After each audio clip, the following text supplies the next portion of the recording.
Good afternoon and welcome to the second day of Farnborough International Airshow 2026. My name is Joe McGrath and I will be part of your commentary team, joined in the commentary position by Kath Fisher, who will be guiding us through the next act that's already beginning to line up on the main runway, the Bombardier Global 8000. Now, we're used to a lot of business jets popping in and out of Farnborough. Obviously, it's the major hub. But trust me, you need to get your cameras ready because you will not see a Global 8000 do this normal takeoff. So it'll be full power, pitching up to 28 degrees. So have your cameras ready at all times. Kath, before Bombardier rolls, tell me, what's happening this afternoon? Okay, so we've just been informed that the Bombardier will be rolling on time as schedule at minute 15, so that's good, we're all on track. And the airshow, as you might have in the public areas, you might have the Farnborough International Airshow app, which you can download quite well as well, quite easily. And I've just checked, and that is absolutely bang up to date with all the timings for today's air displays and demonstrations. It doesn't get you out of telling them what it is, though. I'm going to go ahead with that now. If you haven't got the app, here we go. So we've got the Bombardier at 14:15 on schedule for an 8-minute display. Then at 14:27, we have got the United States Air Force F-35A Lightning doing an incredible display for us. Did their first one yesterday, and they certainly bring the noise with them. And they particularly demonstrate the agility, power, and handling of this incredible aircraft. Following that then, we've got the Airbus A350 at 14:44, doing an 8-minute display for us. Again, an incredible display we saw yesterday for the first time, and you'll get it again today. Following this, we've got a roll demonstration at 1500 from the Chinook.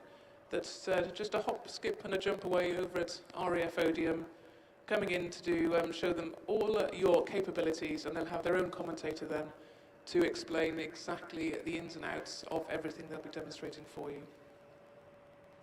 Following that, at 15:21, we've got the GE Hybrid Saab 340, and then we've got someone involved in the production of this incredible hybrid aircraft that's going to be joining us here in the commentary box to again give some proper inside information into this incredible aircraft technology and capabilities. Then, Joe, what have we got after that at 15:35? Well, at 15:35, according to my list here, we have Fursan Emarat. They are the national aerobatic team of the United Arab Emirates. I've been lucky enough to work with them for many times, as I was a resident in the UAE for many years. And it's been a long, long time since we've had a large gathering of jets teams.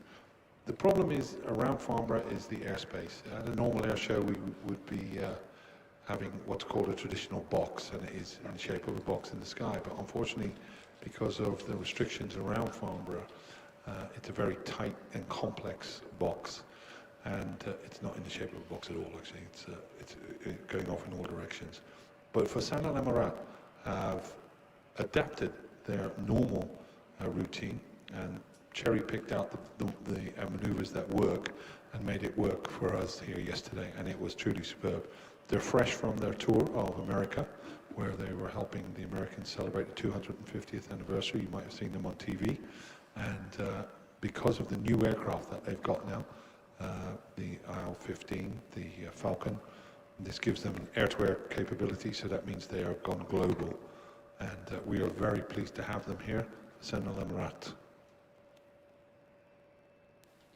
Lovely. Following that, at 16:01, we've got the vertical eVTOL aircraft demonstrating for the first time here this week at Farnborough International Airshow.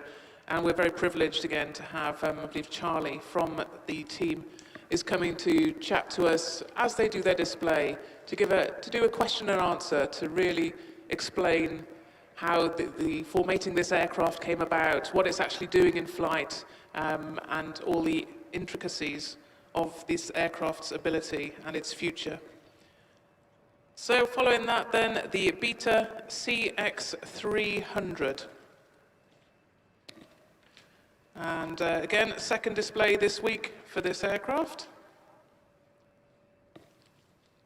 It's a Beta Technologies, and it's one of the most advanced all-electric aircraft now, currently in development, and really is going to be showcasing the future of green aviation. Very important in this day and age. They had a good day yesterday in the halls because Beta Technology announced that Loganair are buying 10 of those eVTOLs, and they're going to be operating up in Scotland. They're ideal for that situation up there. They got a very short battery charge time, and also you can actually drop off, they're like cubes, they're battery cubes, and they can position them around the islands up in Scotland, a quick recharge and turn around and back to the other. It's going to absolutely reduce their operating costs for Loganair, so congratulations for yesterday's order. Indeed. And following that one then, we're going to be closing the show at 16:25 with the Italian Air Force Typhoon. And that certainly brought the noise yesterday. A 20-minute long display of them showcasing the very best of their very agile fighter that we have in many forces in Europe now. So a full flying display, and as I said, first up will be Bombardier. He will be rolling the Global 8000 very shortly up on the main runway, and do have your cameras ready because it's quite unique. Pitch up 28 degrees is not something that the customers would normally be encouraged to experience, but it makes some great video.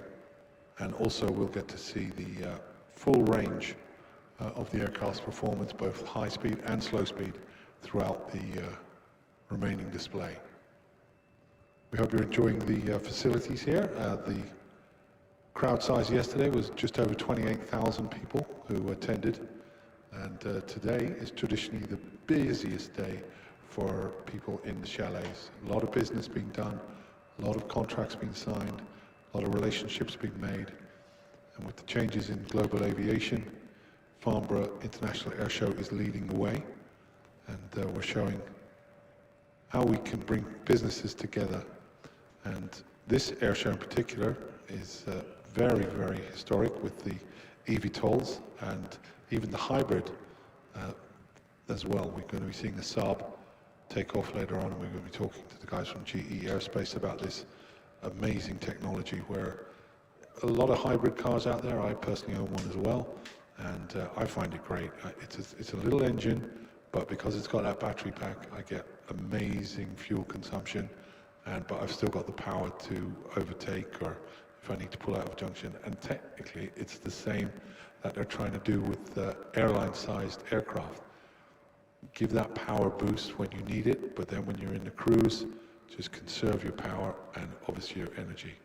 So a fascinating display from them later on as well. And if you get a chance, it is down on the static line. Go have a good close-up look at it as well from GE. So we're just waiting for the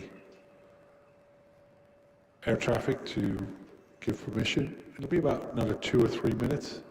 It'll be from your right-hand side. But keep an eye on it all the way to the end. And that's what this air show is quite a lot about, isn't it? The Farnborough International Air Shows every other year. They're about showcasing innovation and the gathering of technologies and the sharing of technologies between companies to bring forth some incredible projects for the future. And obviously the projects that we're looking at the moment are greener aviation, using the sustainable fuel potentially. And a lot of these companies that we are showcasing in front of us this afternoon are a part of that as well.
if you turn your eyes towards the runway now, the Global 8000 has been given clearance to take off.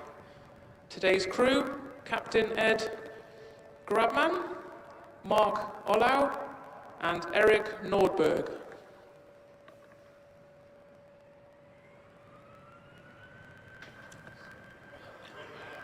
We can hear him spooling up and rolling now.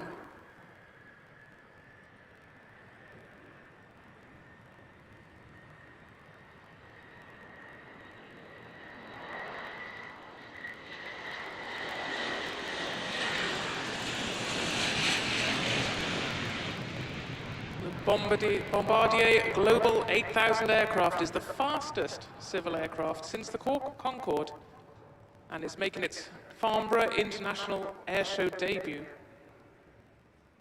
Its basic specifications: a wingspan of 111 feet, overall length of 104 feet, and when it's in its business aviation configuration, the aircraft features 4 zones, where there's an option to add a bed in the aft zone if required. It has 8 passengers on board. The aircraft has got an impressive range of 8,000 nautical miles, easily linking Farnborough to Los Angeles, Sao Paulo, or Bali. It pitched up then at 28 degrees, as you saw, and now at 700 feet, it's doing a 45 to 50 degree bank turn to the right. And then, conversely now, the 45 to 50 degree bank turn to the left. The aircraft performing a 180 degree turn within a radius of only 0.7 miles, showing its great agility. The Global 8000 aircraft is the latest development of the Montreal-based company, Bombardier, an evolution of the Global 7500 jet. The family aircraft has amassed more than 200,000 flight hours. There are 250 aircraft in service, and as you saw, it executed a high-performance takeoff just then. It took to the skies in only 3,500 feet, thanks to its 2 GE Passport engines, each producing about 19,000 pounds of thrust.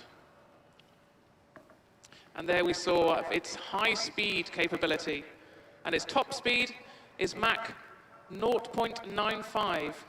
And to achieve that outstanding speed certification, the flight test model had to fly at supersonic speeds, reaching up to Mach 1.02. The Global 8000 aircraft is the only civil aircraft to have broken the speed of sound since Concorde.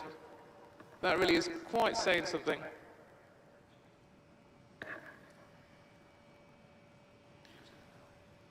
Okay, we're doing a wave pass now. The aircraft being fully configured for landing. Landing gear is down, and flaps at 4. Whilst the aircraft can achieve impressive speeds in cruise, also boasts the slowest approach speeds available in a large cabin jet. As we all now see demonstrated, the wings of the Global 8000 aircraft is an engineering marvel, offering the highest speeds and the smoothest rides. At its trailing edge, it features highly efficient, multi-segmented, double-slotted Fowler flaps. But it's at its leading edge that all the subtle wing technology resides. The leading edge slats will further increase the area and camber of the wing, allowing slower, safer speeds on landing. You can see the aircraft now demonstrating this. And the advantages of these slower approach speeds are twofold. It gives the pilots more time to react in this critical phase of flight, and the unmatched ability to fly at these low speeds allows the Global 8000 aircraft to access many airports worldwide that were previously inaccessible to an aircraft of this size.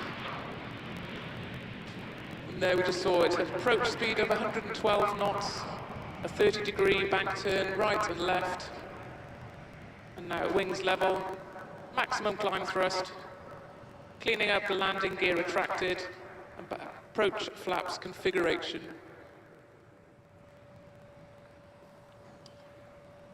As the aircraft now gets ready for its final pass of the routine, let's talk about the flight deck technology on board the Global 8000 aircraft.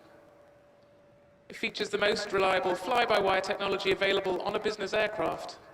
So of course then the workload of the pilots is alleviated by a high level of automation. It's got an automatic fuel transfer so the pilots can focus on the essential tasks. Pre-flight is ready in 15 minutes from the moment the pilots settle into their flight to when the engines are running. The flight deck features an enhanced vision system with infrared cameras, as well as a synthetic vision system with computer-generated imagery, and also a weather radar system that automatically scans for weather cells.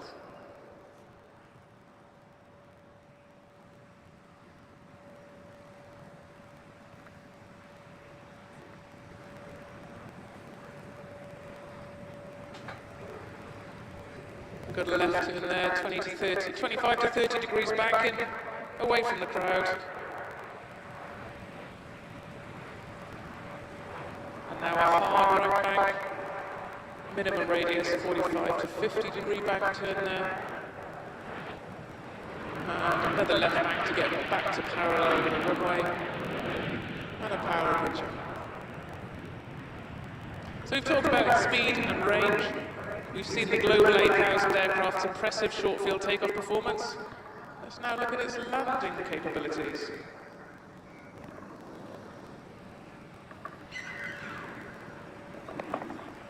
The combination of a wing with leading-edge slats and carbon fibre brakes means that the Global 8000 aircraft can land in distances as short as 2,700 feet.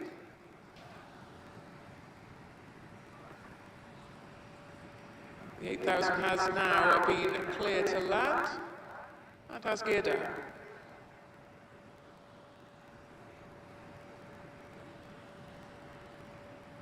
It's going to demonstrate its high performance landing with 112 knot approach speed.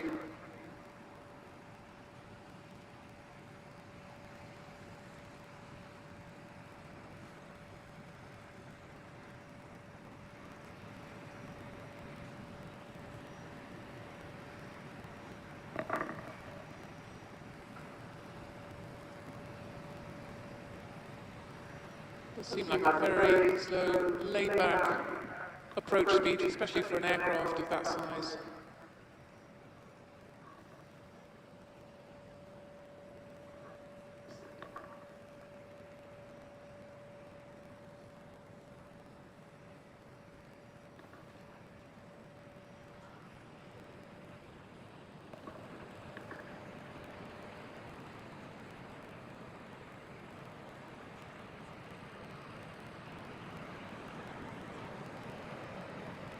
Beautiful, serene view, very elegant aircraft coming into it.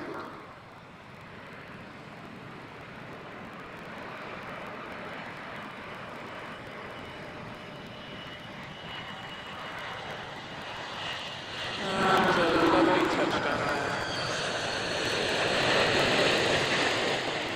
Full braking and flaps, and there we are, coming to a stop. Beautiful landing, short and smooth. Truly remarkable. As I said earlier, you don't normally see aircraft of this class performing those landings or those takeoffs when you get a Farnborough International Air Show. He's managed to stop exactly where he wants to be, and it just shows that short field capability. You know, I don't think he even used a third of the runway. Bang on the bars, very little smoke off the tires, and then that full aerodynamic braking and reverse thrust coming from the engines, and that aircraft stopped on a dime. Bombardier Global 8000. If my wife is listening, I want one.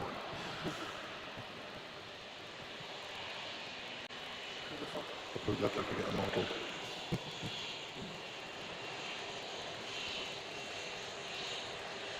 So he's going to backtrack now, up onto 06, and once he's cleared the runway in the airspace, we're going to be handing over to the American Air Force. We're here in force. They have their own American pavilion actually, right down near the commentary position. Do come down, the Georgia Air National Guard is here with the C-130s. Also they have their Chinook, the 47F variant, and UH-60s are here. So they're very happy for you to come, have a look at their aircraft, and talk to them. By all means do. But the next voice you're going to be hearing is from the F-35A display team. And sit back, relax, enjoy the music, because it sort of brings a little bit of energy, so to say. Now, the aircraft itself doesn't need any energy because it's extremely loud anyway. But together with the commentary team and the music, it really is a fantastic display. So next up, United States Air Force F-35A demonstration team.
Unmatched precision.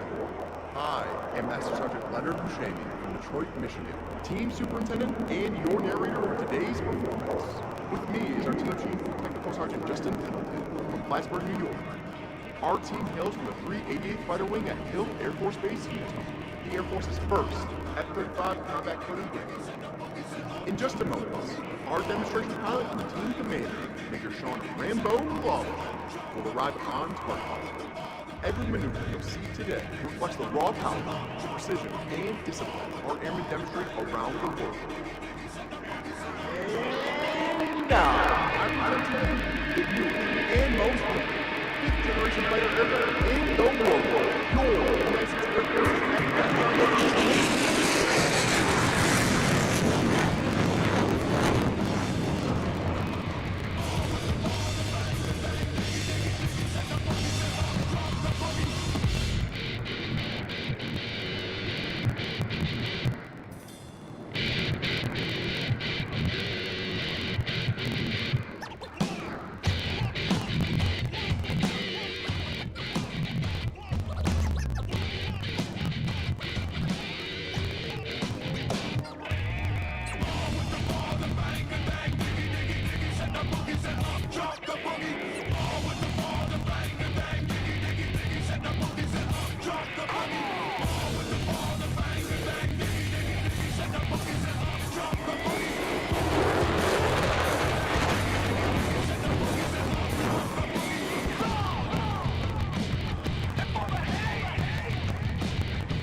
reduced ability to track the aircraft through use of stealth technology.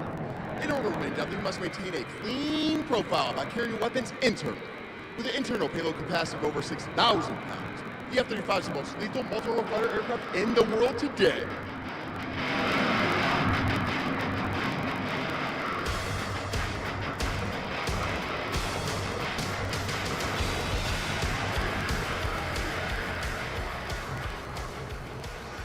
If you ever wonder where those munitions hide, here is your answer.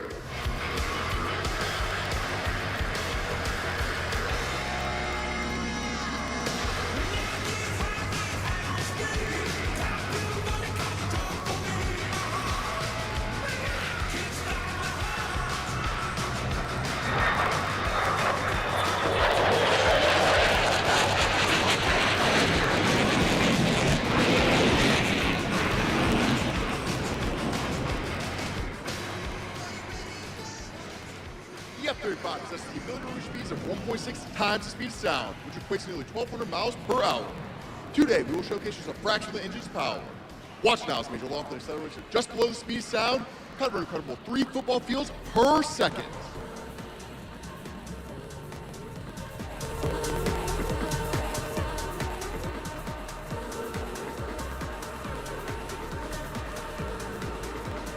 Ladies and gentlemen, you the sound of air superiority on the high-speed pass.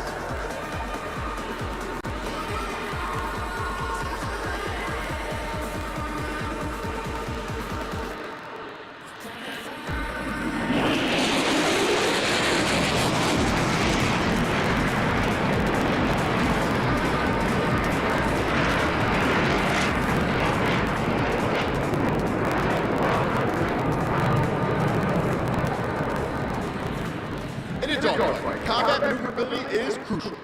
The Lightning II's advanced flight controls, combined with the most powerful fighter engine ever built, give it a impressive 1,500-foot turn radius. As Major Laughlin approaches Show Center, he will light the afterburner and bank sharply, pressing him into the seat with up to 9 Gs or 9 times the force of gravity. After completing the turn, the F-35 will power straight up in the vertical, quickly changing directions, flipping end over end in a maneuver we like to call the brake turn.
Major Laughlin will demonstrate the Lightning II's unmatched agility.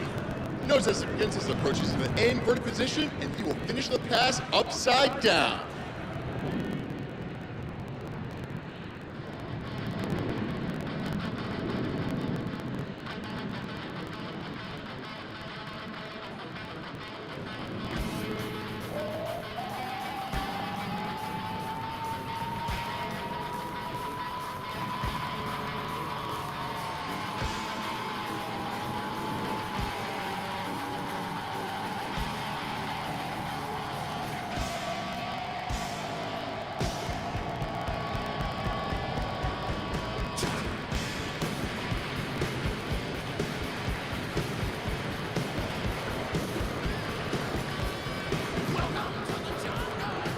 Coming in from your left, Major Laughlin performing the inverted pass.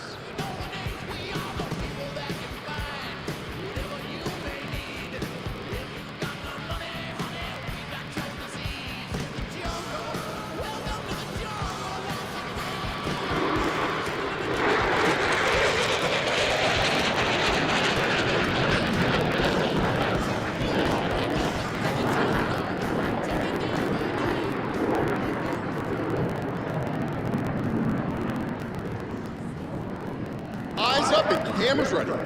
Watch as Major Laughlin rolls in for the afterburner pass.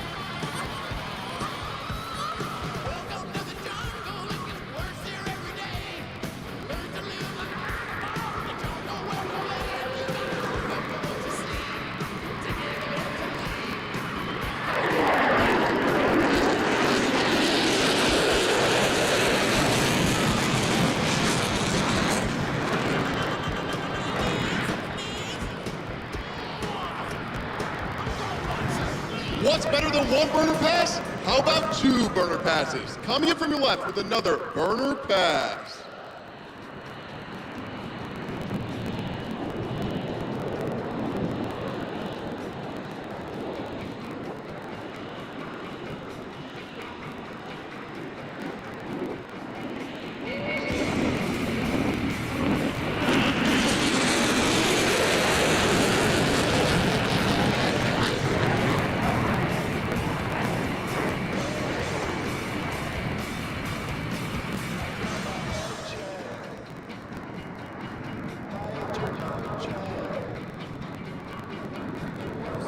The ability to maintain slow speed in flight is crucial in combat. The potent combination of sophisticated flight controls coupled with the most powerful fighter engine ever built make it possible to reduce the F-35 speed to less than 100 knots.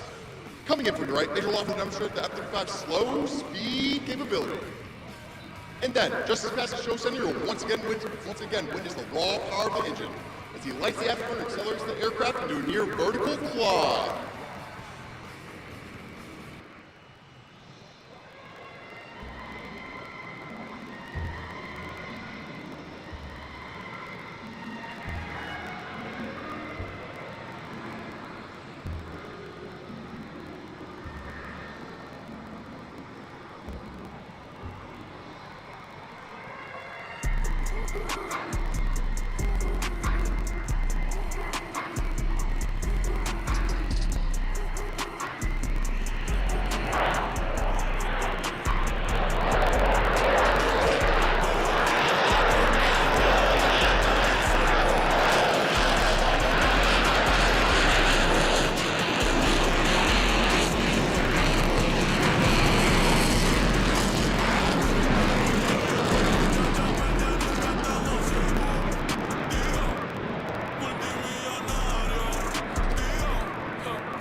Don't look away yet.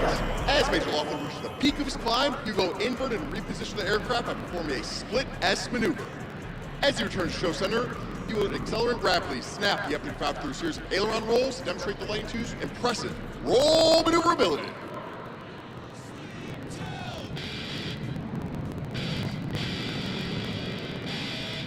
Dropping it from the left, Major Laughlin executing the opposing rolls.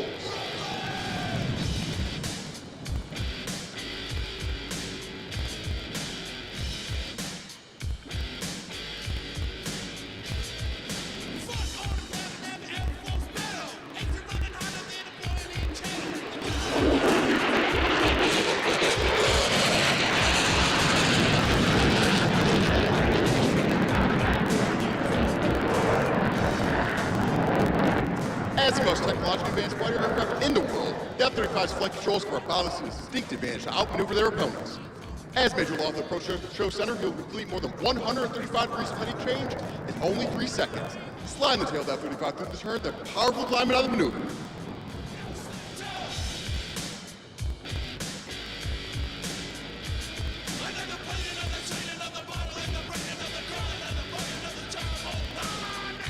Closing in from the right, ladies and gentlemen, the tactical pitch.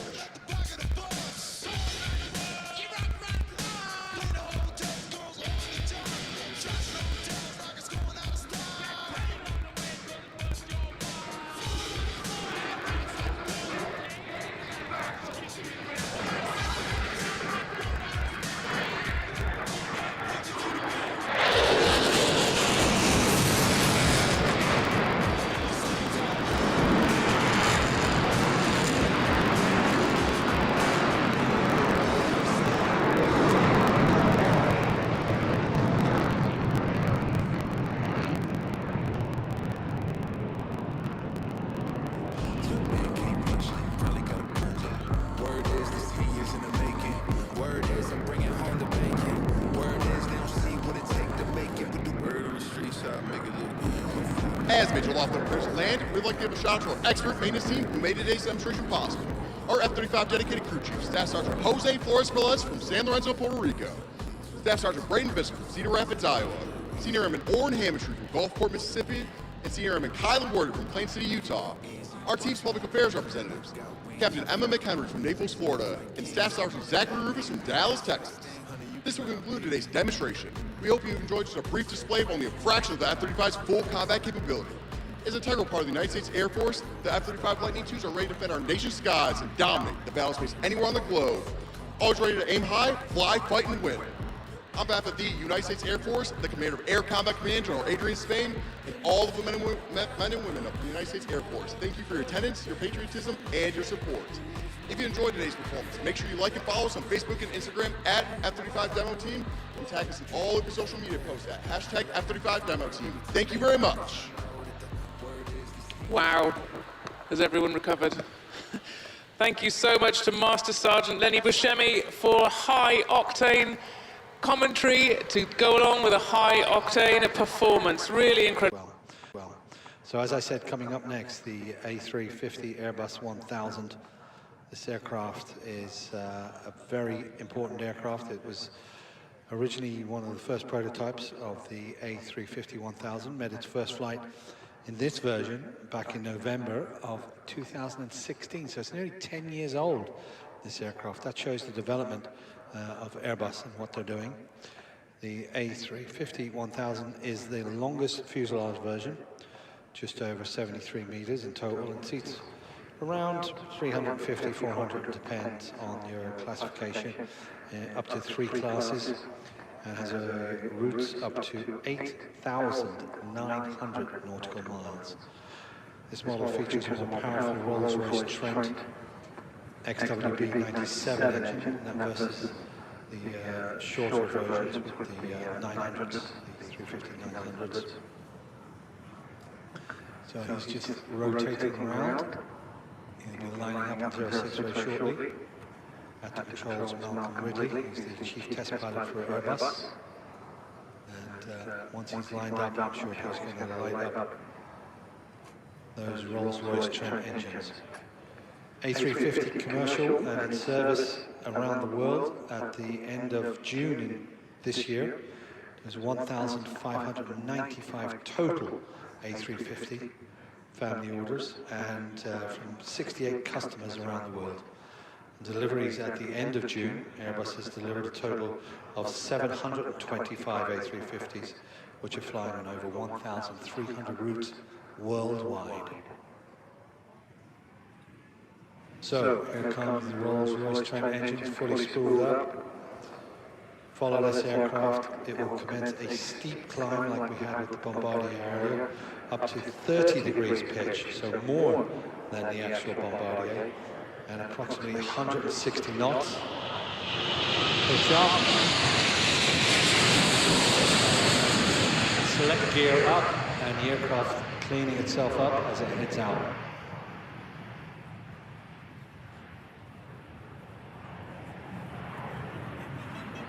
Approximately 160 knots in the climb. It's going to turn away from the crowd and climb up to about 2,000 feet. As I said, this first A350-900, which are the smaller versions, these entered service back in 2015 with Qatar Airways. But the A350-1000 that we see here today, this first started operations with Qatar in February of 2018. Now, the turn has been reversed. It's going to fly along the display line at 800 feet. So good chance to get a nice photo of the aircraft slowly as it comes straight through. A350 family is constantly evolving. This newest improvements include 4-inch wide cabin, combined with a 1.2-ton structural weight reduction, 3 tons increased in maximum takeoff weight. So that obviously gives you that extra payload or range with the fuel loads that you take on. In September of 23, AESA certified the new 322 metric tons on the A350-1000, And this new maximum takeoff weight is boosting the aircraft's range by about 180 nautical miles, leading to that range that I said earlier, just 8,900 miles. Proving the flexibility of the A350 family, the A350-1000 features a high level of component compares to the 350-900. So it has 95% common systems. So that means your part systems for both of the aircraft, the 1000 and the 900, are greatly reduced, and again, reducing overall operating costs. Now watch at the display center, the A350 will execute an orbit away from the crowd, climbing back up to 1,500 feet mid-turn, and then descending back down to 800 feet at display center.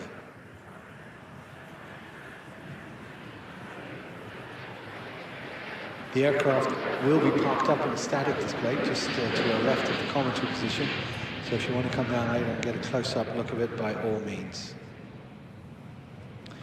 There's been a lot of talk in the media about the A350-1000 ULR.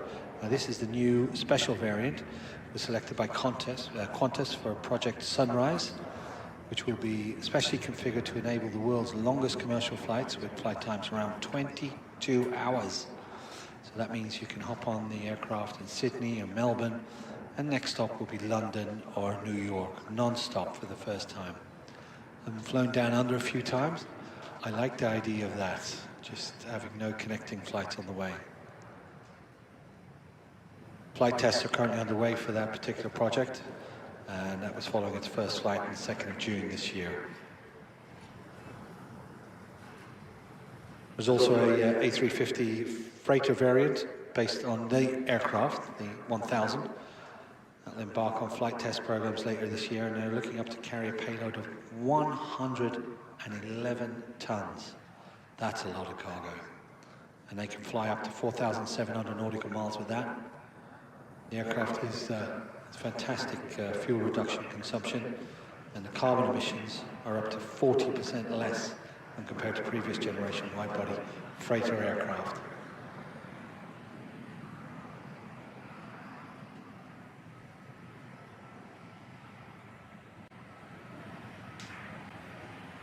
So coming through in a slow pass, you'll see the flaps down. So the aircraft is generating lift even at these slower speeds, and also the leading edge flaps fully extended. Shows the control of such a big aircraft now powering up those Rolls-Royce Trent engines. Aircraft will turn away from the cloud. It's going to climb up to approximately 1,500 feet. High angle of attack on that pass.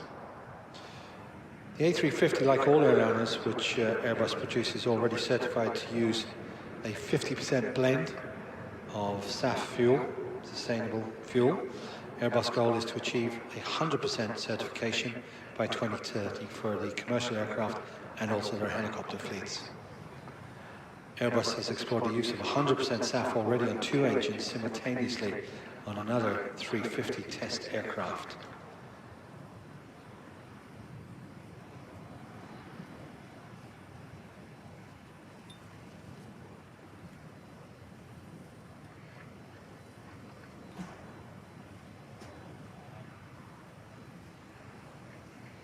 So watch as the aircraft returns back from the left-hand side, the A350 family, bringing together the very latest in aerodynamics design and advanced technology, providing a 25% step change in fuel efficiency and a 25% lower seat per mile cost compared to current aluminium long-range competitors.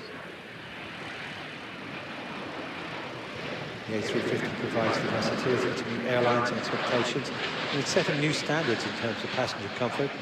In a typical 3-class configuration, it offers us the standard 9 abreast in economy, complemented with premium economy 8 abreast and business class 4 abreast.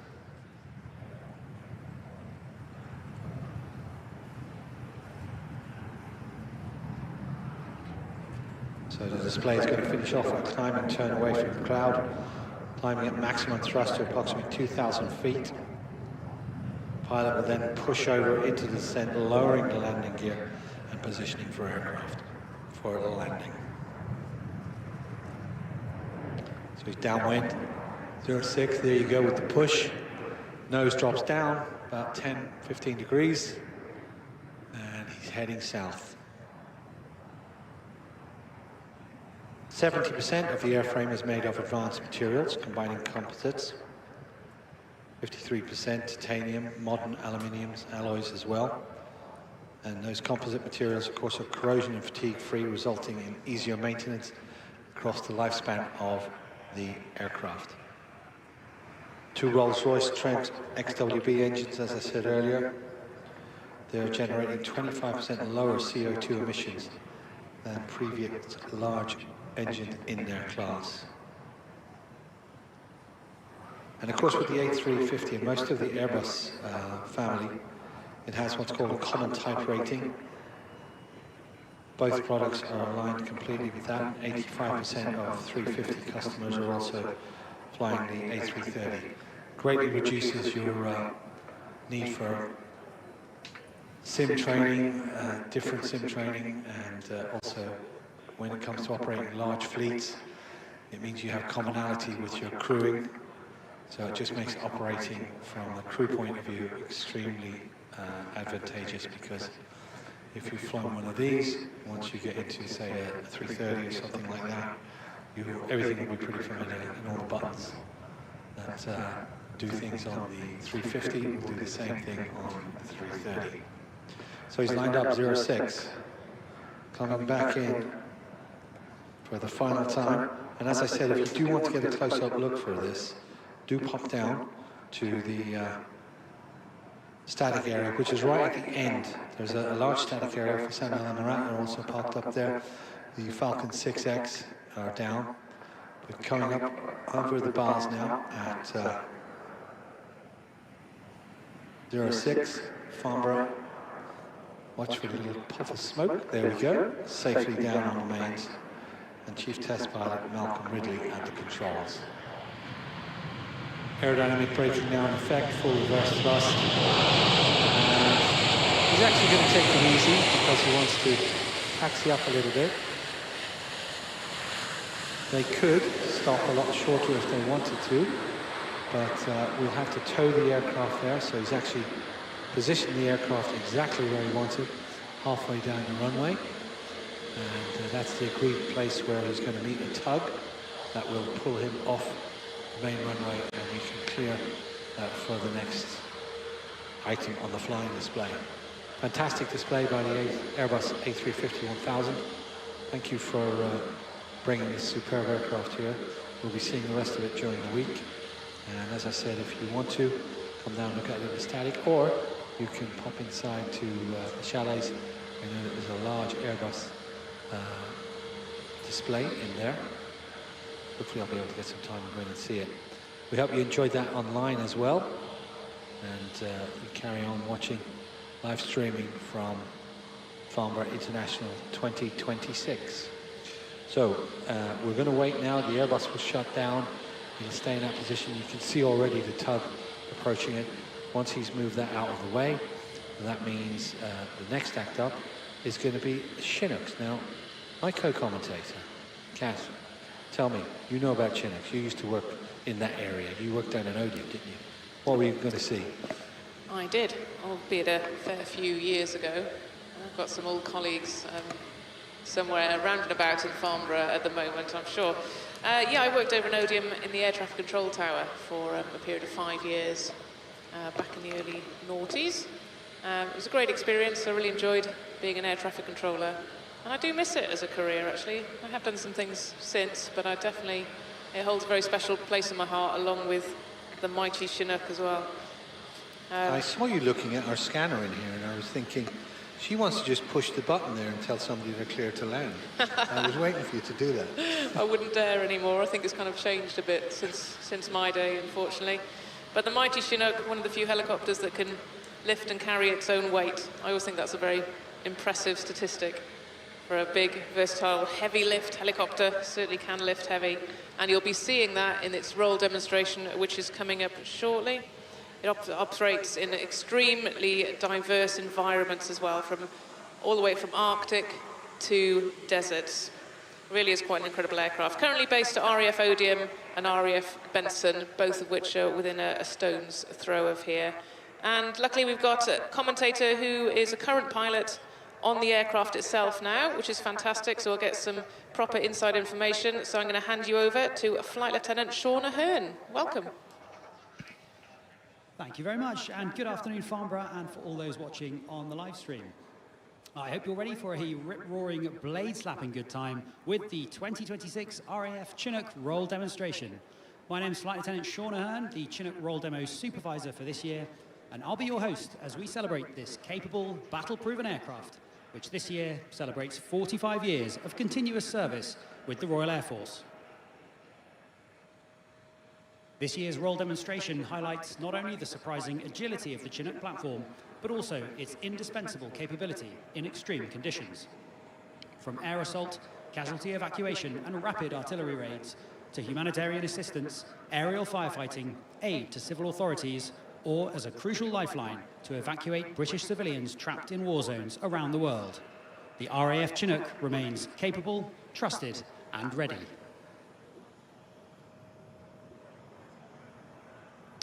Today, we're proud to work with Joint Helicopter Support Squadron, or JHSS, who stand ready to deploy anywhere in the world to support UK helicopter operations under threat in any climate, and who are critical to the effective operation of all UK helicopter types.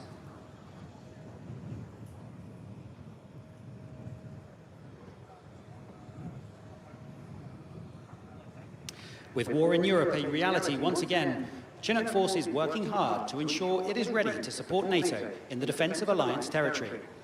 Readiness to deploy in austere conditions at any time relies on the ability and determination of the whole force, with survival equipment specialists, operations support teams, comms technicians, deployed logistics teams, armourers, and RAF Regiment Force Protection units all primed and ready to support frontline operations in the field at short notice.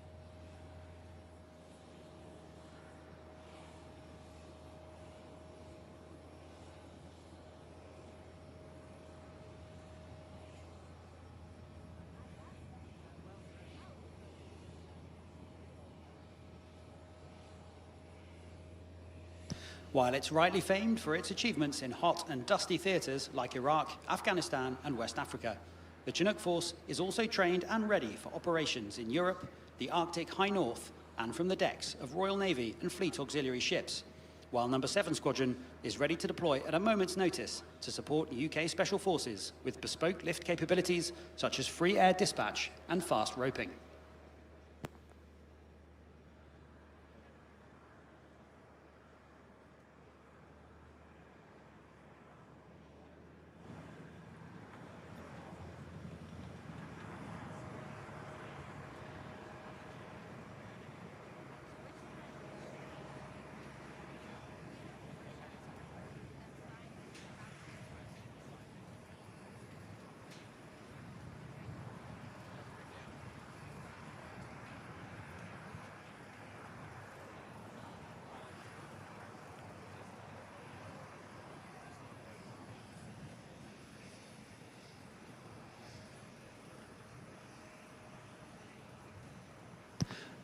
And now we can begin to see the Chinook Mark 6 Alpha approaching from crowd left. Underslung beneath the aircraft on approach here is a British Army Land Rover, occupying one of the aircraft's 3 external cargo hooks. At 3 tons, this constitutes less than a third of the aircraft's maximum payload, which can comprise a variety of configurations, including ISO containers, armoured vehicles, or 2 unserviceable Apache helicopters. At the controls today is Roll Demo Captain Matt Whirl, better known as Whirly to his friends, who welcomed his second child, Harriet, into the world just this Saturday. I hope you'll join me in wishing him a hearty congratulations. Whirly cut his teeth on operations in the Middle East and is now a tactics instructor on the mighty 18 Squadron. Today, he's going to demonstrate not only the capability of the Chinook, but the skill and aggression required to survive and to win on the modern battlefield. In the co-pilot seat is Flight Lieutenant Sam Soroya. Sam joined 18 Squadron in 2023 and has since honed his flying skills around the world.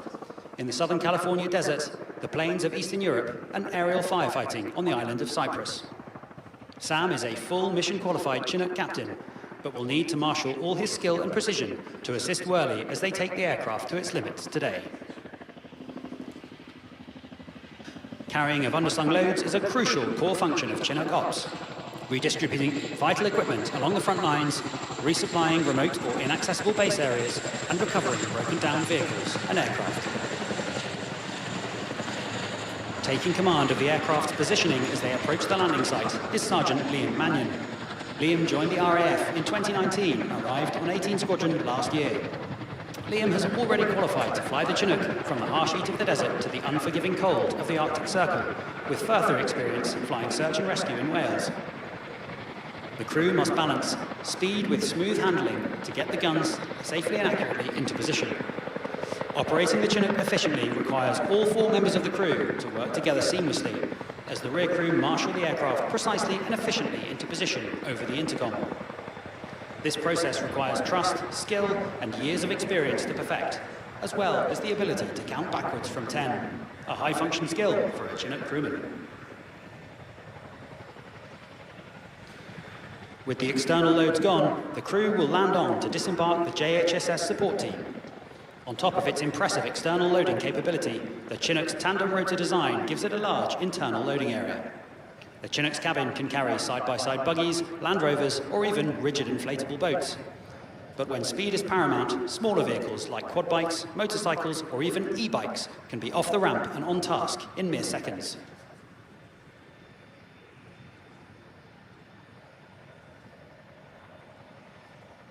Unload complete, Worley clears the landing site with an over-the-shoulder departure, presenting the armoured underside of the aircraft to potential fire during a period of maximum vulnerability. The Chinook's 2 powerful Honeywell engines and tandem rotor design enable it to climb or accelerate quickly to a maximum speed of 160 knots or 185 miles per hour. He stays low to avoid detection by enemy sensors and to make it harder for conventional weapons to take an accurate shot at the aircraft. Now clear of the site, the JHSS team rapidly de-rig the Land Rover, ready for onward tasking. Worley now repositions the aircraft with a wingover. He climbs to bleed off airspeed, enabling a tighter turn around the corner. Now trading height for airspeed again, he will establish neatly along the display line at cruising speed. While not a truly aerobatic aircraft, Chinook must be flown dynamically and aggressively very close to the ground, so mastering coordinated maneuvers like this is vital to developing the skills required to maintain control of the aircraft in a threat environment. Now the team will show off the mighty Chinook in plan view with a 360-degree climbing turn. Let's hear some blade slap. The agility and power of the Chinook make it a real pleasure to fly and enable it to perform well in high temperature or high altitude conditions. Prepared for combat, Chinook boasts a layer of ballistic armor up to the windows, a rear-facing M60 machine gun, and a pair of M134 miniguns for broadside protection. Now the crew brings those weapons to bear in a dog-bone profile. Worley positions the aircraft to protect friendly forces on the ground at crowd center, while Cammy brings the starboard gun to bear on enemy positions. As the starboard gun reaches the end of its weapon arc, Worley snaps the aircraft to the left to bring the M60 on the ramp to bear on target. Now he repositions for another run. He'll turn as tightly as he can to keep the aircraft's weapons on target and firing for as much time as possible. Every second out of arcs gives the enemy time to take stock and take aim, and Worley races to get the port minigun onto target, unleashing 3,000 rounds per minute from its rotating barrels, with a sound almost as iconic as the Chinook itself.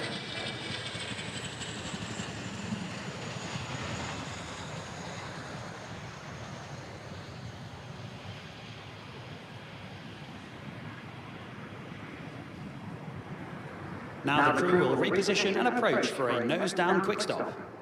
bringing the aircraft to a halt from a cruising speed in just a few seconds with the helicopter equivalent of a handbrake turn.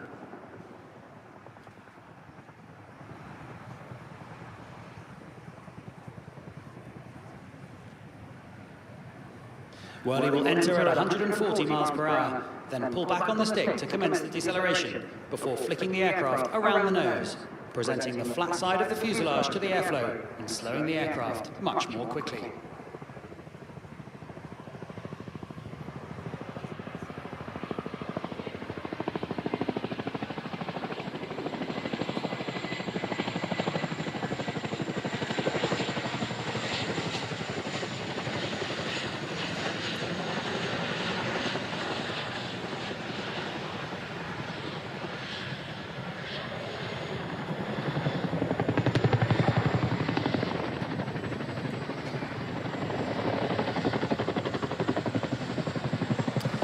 And now, cameras at the ready to meet our #1 crewman, Sergeant Cammy Torrance. Cammy joined the RAF in 2019 and arrived on 18 Squadron in 2024. He's already qualified to fly the Chinook from the harsh heat of the desert to the unforgiving cold of the Arctic Circle and has operated as an aerial firefighter in the island of Cyprus. An impressive feat for a man with such impractically large hands. Please share the love and give Cammy a big wave. For better or for worse, he can see you. As the #1 crewman at the rear of the aircraft, Cammy is responsible for defending the tail with the M60, monitoring of aircraft mechanical systems, maintaining lookout for enemy forces, and marshalling of external loads, as well as ensuring cargo, troops, or casualties in the cabin are effectively secured and ready for their next event. During an air assault, Cammies are also the first boots on the ground in the combat area, as he leaves the ramp to direct the assault force onto their target, ensuring they have the situational awareness required to seize the initiative. In Afghanistan, Chinook crewmen were regularly the first Taliban militants would see on the ground, and their bravery contributed to mission success on numerous occasions. Now Whirly pulls to maximum power for the Gorney climb. A manoeuvre first seen in the Bosnia conflict, it has no tactical application, but was used to show off the awesome power of the Chinook to crews of other helicopter types. All of those other aircraft are now, sadly, out of service, but the mighty Chinook continues to get the job done.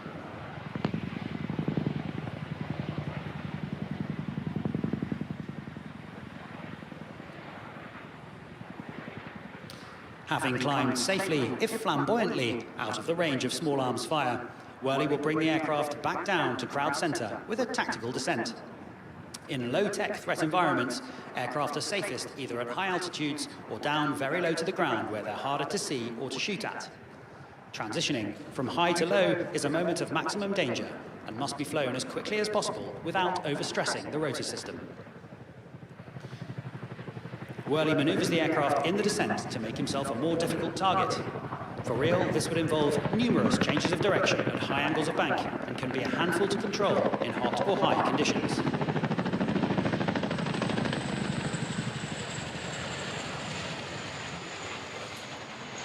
Safely back at low level, Whirly prepares to reposition the aircraft once more for a running landing. Supporting Chinook operations both at air shows and at war is an expert cadre of RAF engineers who work day and night to keep these workhorses on task and on target, tackling everything from routine servicing to patching up battle damage and even conducting major repairs under enemy fire and in extreme environmental conditions. Chinook engineers are highly skilled and ready for anything. If the aircraft loses an engine to battle damage, Chinook has the performance to maintain flight and escape the threat area on the one remaining engine. But slowing the aircraft down to a hover requires a lot of power. So crews train to land on the aft wheels at speed, like a fixed-wing aeroplane, conserving energy to get the aircraft safely onto the ground when engine output is limited. Whirly will conserve airspeed for as long as he can, flaring the aircraft to cushion it onto the ground at a maximum speed of 60 knots or 70 miles per hour.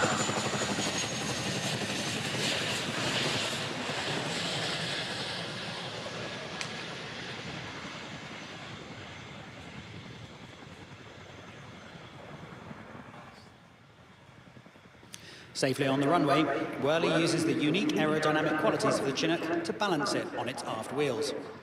This technique can also be used to land on steep slopes or ledges, where the rear of the aircraft is landed for loading and unloaded, while the front of the aircraft is still in flight.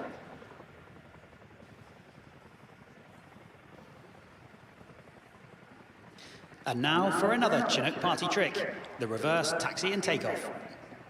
A useful capability when space for parking is tight or when the aircraft's downwash threatens to damage nearby vehicles or equipment.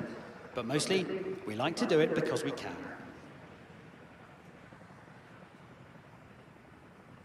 Much like reversing a car, the aircraft gets increasingly twitchy as speed builds.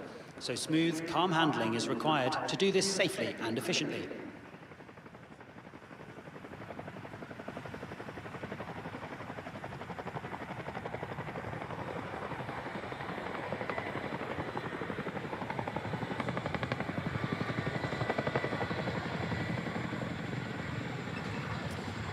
Ladies and gentlemen, to complete the 2026 Chinook roll demonstration, Whirly brings the aircraft up to crowd center for a goodbye bow.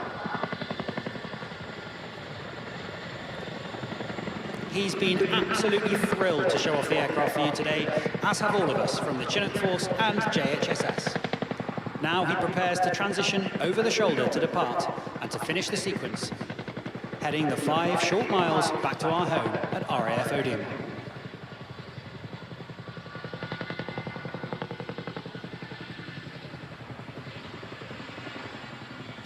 Folks, thanks very much for coming along for the ride with us today. You've been absolutely brilliant, and we have been the 2026 RAF Chinook Roll Demonstration Team. We look forward to evacuating you all from a war zone very soon. Wow, well, let's hope not for all of our sakes. But what a fantastic roll demonstration from the Chinook Roll Demonstration Team for 2026. It really does showcase just what this aircraft can do.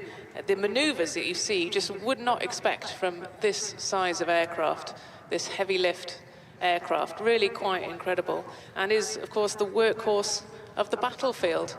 I'm sure we've all seen it in action from theatres of war, and we know how many countless lives it has saved with units such as the MERT team, the Medical Emergency Response Team, as it was in my day.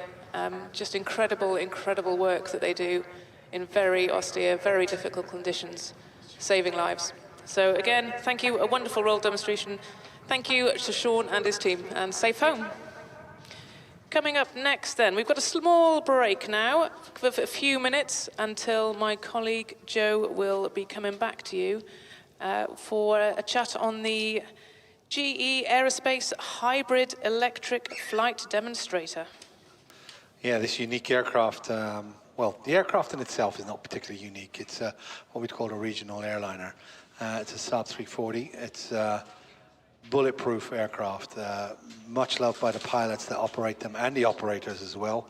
It's very well built, it's robust. So think of it though as an airframe that GE Aerospace can then teach this new technology and do their flight demonstration, the Hybrid Electric Flight Demonstrator.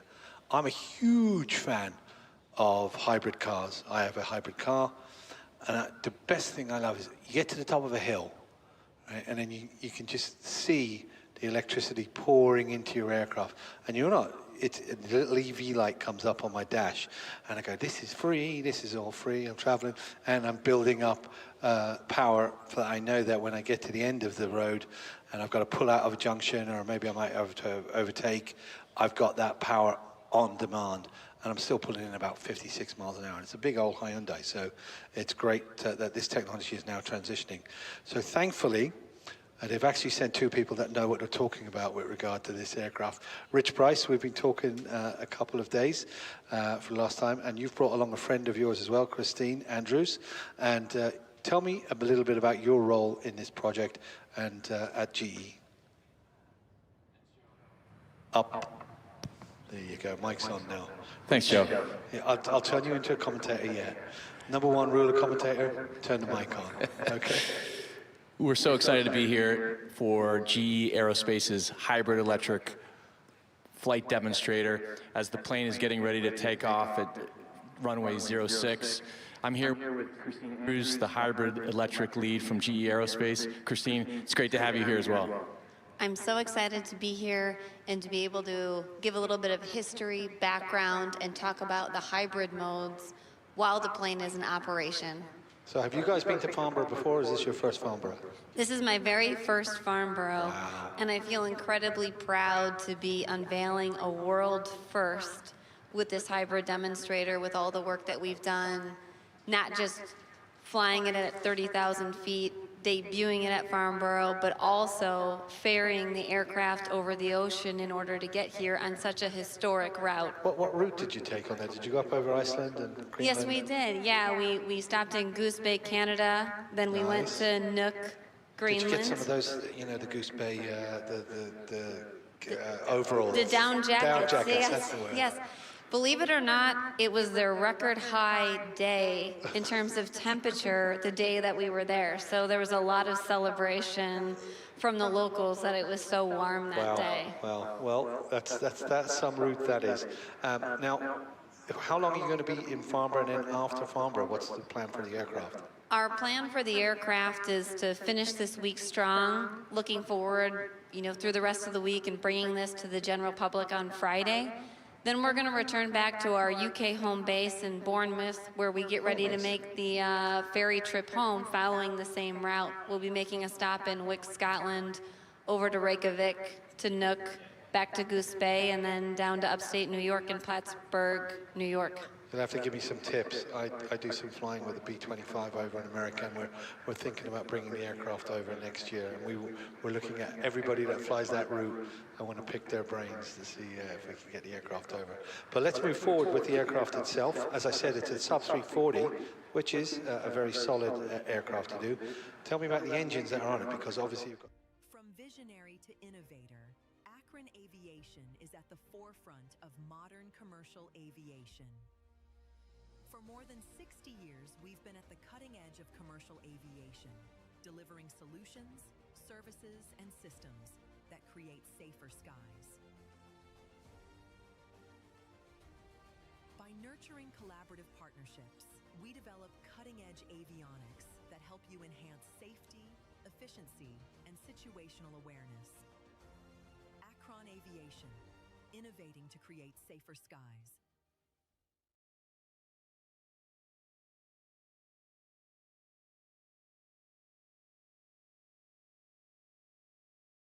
Led by GE Aerospace with contributions from NASA, Boeing, and Beta Technologies. At the controls, we've got the captain, Chris Caputo, and Nick Wilson. And they're straight into their takeoff sequence and powering up and pulling up. So when they're powering up like that and they're climbing away, are they using hybrid? They can absolutely use hybrid. They're going to wait for this first pass to go into hybrid mode. And as I described, in this first pass, they're going to go into motor mode. So they will be pulling power off of the battery and running it off battery power in this first pass. Then they're going to change it up on the second pass to put power back onto the battery, similar to what you described with your hybrid car. Down the hill. And how do they select that? Are they on the controls, on the actual flight controls, or do they have to reach for the panel? They have a hybrid lever, which they can push or pull as much power as the pilots would like, depending on where they are operating and what their desired power level is. So now they entered into motor mode, and they're drawing on e-boost as they climb up to 1,500 feet. And it doesn't sound any different than a normal Saab as well. That is true. We do have a future mode coming up where you're going to get 2 times the power on the right-hand side, and you can hear a difference there because you're pushing so much power through the system. Wow. Okay. But similar to your hybrid car, you don't necessarily hear a difference when you're just listening. Okay. So he's climbing up to the left. He's going to do, he's into a left-hand turn already. He'll come back down onto 06. This is where they're switching into generate mode. Generate mode is where they're putting that power back onto the battery, and this is the capability we used on the ferry flights. We motored to get to the desired altitude across the ocean, and then used the generate mode in order to put power back onto the batteries before landing. During the flight test campaign, this aircraft demonstrated hybrid electric propulsion at 30,000 feet. Wow. And it's cold up there, so how does that affect the batteries? Very well, the pilots got a little bit cold, but that sounds like a them problem. With that operation at 30,000 feet, that is only capable utilizing the hybrid system because this aircraft usually flies between 26,000 to 28,000 feet. Because we have double the power on the right-hand side, we were able to expand the flight envelope and get beyond 30,000 feet enabled by the hybrid system. Awesome. Spectators at the show will notice that the plane has the same livery as the GE Aerospace Flying Testbed 747 that's on static display here. A big sister, little sister. Yeah, and they are both flying test beds in their own right. This plane is taking as much data as humanly possible on the hybrid system as it goes through each mode. So even here, while you're displaying, you're Yes. actually working and displaying. That's right. I'm making all of my engineers at home very happy by collecting as much data as possible as we go through this very sporty flight test routine. I think you're breaking some tax rules there, because you're working twice. There's something going on, for sure. But as we can see, it's still a nimble, very quiet, very productive aircraft. Is this aircraft on display on a static as well? It is on static display when it's not flying, so we are happy to have folks come over and visit. We have plenty of engineers standing by, happy to explain the system in detail. As the plane makes a pass here, you can see the GE Aerospace and Beta Technologies logos on the wings. This is a great representation of this partnership between GE Aerospace and Beta Technologies, with Beta pilots at the controls now. And also you can clearly see the difference in the cowlings between the left and the right engine. The right engine obviously far more chunky, a lot more of the cowling taking up with introducing air to keep everything cool on the inside. Yes, it has extra air intake to support the motor cooling, but you have 2x the power on that right-hand side. I think it looks really akin to a muscle car with those air intake valves. When do you think you're going to move forward to actually convert the whole aircraft into hybrid, so both engines will be hybrid? That is a possibility in our future, but we have the 747 here as we look to integrate hybrid technology into the RISE platform, which will be tested on the 747 in the #2 engine position. Roger that. So he's coming in from our left-hand side. He is configured for landing. The gear is down, but I'm pretty sure he's going to carry on flying. This is what we would call in the UK a dirty pass. A dirty pass, fully configured, landing gear down, flaps 20, enables a short or slow flyover and a 270-degree turn. Very sporty routine here for all the modes that the hybrid configuration can perform in a relatively small airspace on a sizable aircraft. One of the things that differentiates this is the largest commercial grade hybrid electric aircraft that exists to date. One of the big features I like about the 340, you see with that gear down, the span of the undercarriage is really wide, gives you great stability on the ground, great taxiing, and also for those short field landings as well. I was going to say this is the first time that there's ever been a hybrid electric airliner, but of course this is the second time, because the first time was yesterday. Absolutely, which we did yesterday, and it was a fantastic display. It's just, when you think about the technology, it's sort of obvious, isn't it? That, hey, hang on a minute, if you do that in a car, why can't you do that in an aircraft? And the thing about aircraft is, no aircraft is perfect, because depending on what its role is, it's either got too big a wing for the cruise, and then you've got induced drag on it, or then it's too small a wing, and you're going to have problems at slow speed, and you haven't got the power, especially with the engines. So to be able to have this technology that you can reach in and get this massive power boost at any time, and then still keep the cruise down to an absolute minimum, keep your carbon footprint down. It's just like a no. Who thought of it? Is this me? I thought This is definitely you. Yes, I think you came up with it just now. I'm off to the patent office. Yes. Jump in the golf cart. We'll take you over. Okay. So this looks like now he's lining up for the landing. And the aircraft, as I said, will be on static display. Head down towards the GE area. And also the 747, is that open for the public to have a look in? Yes, the 747 is out on display, and you can see what Rich described as the big sister, little sister livery twins, both taking as much data in flight as possible so we can continue to prioritize safety and quality as we prove out new technologies. So Chris at the controls and Nick on his right-hand side, lined up beautifully on 06 as they come in a smooth touchdown for this fantastic hybrid electric flight demonstrator from GE Aerospace. And do go along and talk to the guys. Christine is there and Rick's going to be there. How was that for you, your first commentary at Farnborough? Joe, thanks for having us, and here's to the future of flight. Absolutely. And GE pushing those boundaries. And thank you for bringing this wonderful aircraft and your 747 and yourself, of course, Christine, to the commentary position. Are we going to see you again later in the week? Absolutely. I'll be here all week. So happy to show this technology to the world, and it's been just a delightful time here. Excellent hosts here in England. Really enjoying the weather this year as well. Always a pleasure, never a chore, as we say in Ireland. Thank you very much, Rick. Really pleasure meeting you. So, coming up next, after that, Kath, what have we got? Wow, well, that certainly is the future of flight right there, isn't it? Thank you so much for joining us. I enjoyed that. Coming up next, we've got a few minutes break until we've got the United Arab Emirates Fursan Al Emarat coming to display for us.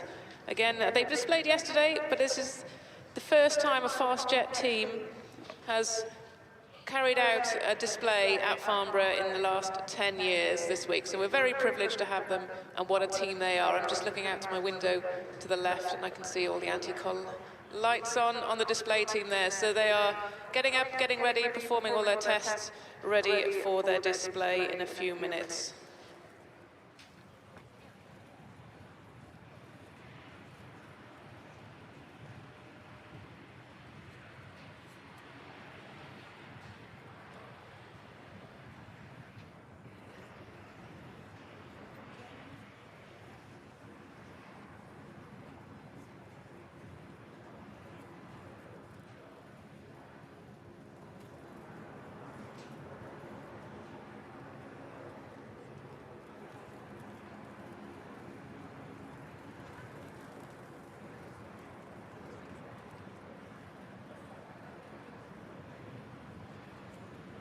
Visionary to innovator, Acron Aviation is at the forefront of modern commercial aviation.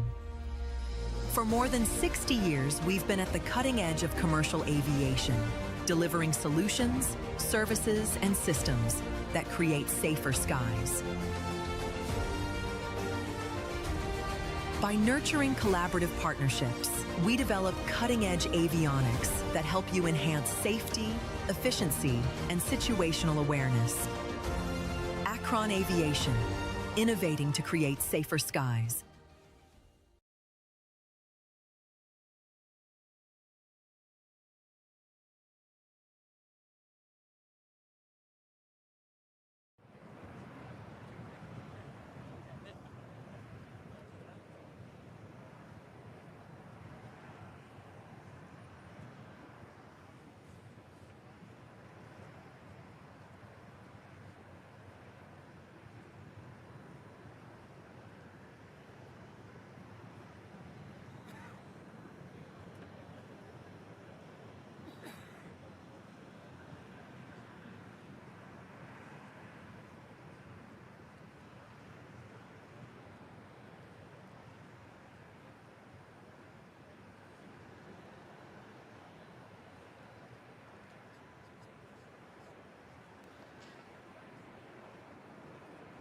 Looking off to my left, I can see Fursan Al Emarat preparing the aircraft, and they'll be taxiing out very shortly for our next display item, just to bring you a little run-up on what's happening after that. Then we will be having the vertical eVTOL taking to the skies just after 4 o'clock. And Beta Technologies are here with the CX300. Again, we will be seeing them, this fantastic eVTOL / hybrid aircraft. It is unique. I've never seen a shape like that flying before. It reminds me a little bit of a Shorts Caravan. It's boxy, very functional, and they are celebrating yesterday with Beta Technologies, of course, with an order of 10 of these aircraft for the Loganair up in Scotland. And then closing the show this afternoon at about 4 is our Italian Air Force Typhoon. So still lots to see and do in the air. But coming up next is one of our major acts for the whole week, Fursan Al Emarat, Knights of the Emirates. Everybody says, what's Fursan Al Emarat mean in English, Joe? It means Knights of the Emirates. And they'll be taxiing out very shortly. You'll know when they're taxiing because of the new aircraft that they're flying. It is a L-15E Falcon, and it has a very distinctive engine pitch noise. So stand by, about 2 or 3 minutes. We hope to see Fursan Al Emarat taxiing out onto the mains.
So, ladies and gentlemen, just a quick update. Unfortunately, due to technical reasons, Fursan and Emarat are returning back to the apron and will not be displaying this afternoon. And number 1, number 2 taxiing back into their apart, and we will hopefully see them tomorrow when they are scheduled to fly as well. So this is air shows. It's all about safety. Safety of the crews, safety of you as well on the ground. And this is why these decisions are made. And unfortunately, it means that we won't see them fly today. But inshallah, they'll be back tomorrow and we'll see the team. So that's going to leave a little bit of a hole in our flying display. Next item up on my schedule, we may be able to move these aircraft forward, but if not, the next flying display will be just after 4 o'clock with the vertical eVTOL. And this fantastic display yesterday, its first ever in the United Kingdom. And this United Kingdom built, designed, and moving forward out of Bristol, my part of the world where I live, it is going to change the face of British aviation. It is an airframe that has fantastic capabilities already, but they've built in the space, not just for the software upgrades, but also for physical upgrades on the aircraft as well. So the next flying item we hope to see will be just after 4 o'clock with the eVTOL from vertical.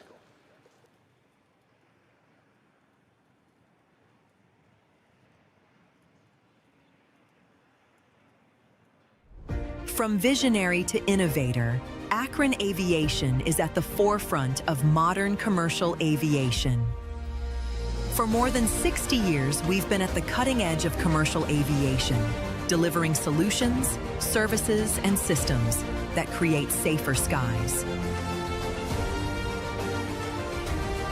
By nurturing collaborative partnerships, we develop cutting-edge avionics that help you enhance safety, efficiency, and situational awareness.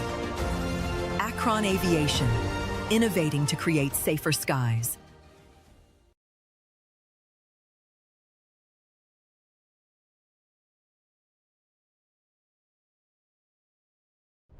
From visionary to innovator, Acron Aviation is at the forefront of modern commercial aviation. For more than 60 years, we've been at the cutting edge of commercial aviation, delivering solutions, services, and systems that create safer skies. By nurturing collaborative partnerships, we develop cutting-edge avionics that help you enhance safety, efficiency, and situational awareness. Acron Aviation, innovating to create safer skies.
So, ladies and gentlemen, a little bit of a shuffle again on the flying display items. We were going to have vertical, but they will be coming up shortly after this next display item, which is the Beta Technologies CX300, referred to as the future of regional electrical aircraft. He's rolling from our left now.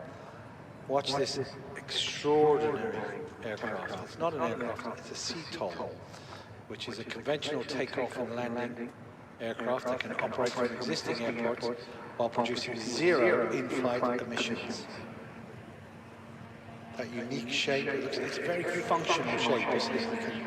You can tell that this aircraft was designed as a functionality. It's one of the most advanced all-electric aircraft currently in development, and it's helping to redefine the future of regional air transport. Logan Air yesterday announced 10 of these aircraft that will be operating around Scotland, ideal conditions for it. Rather than waiting for widespread infrastructure required for air taxis, Beta has focused on creating an aircraft that can enter into service using today's aviation network. And unlike many aircraft, electrical aircraft I should say, they rely on vertical takeoff technology. CX300, as we just saw, uses a traditional runway. And this is going to greatly simplify certification and operations while allowing the operators to take advantage of existing airport facilities. As you can see, it's highly maneuverable as well. The aircraft shares much of its design with Beta's A350 eVTOL. It's reducing development costs and creating a common platform for both aircraft systems as well. Powered by that high-performance electrical propulsion system, driving a rear-mounted pusher propeller, the CX300 is remarkably quiet as we see it come through, compared with conventional pistons and turboprop aircraft.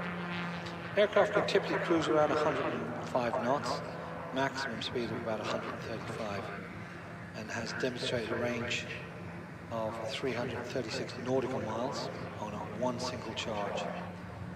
Recharge time is less than 1 hour, using Beta's rapid charging network, making multiple daily sectors practical.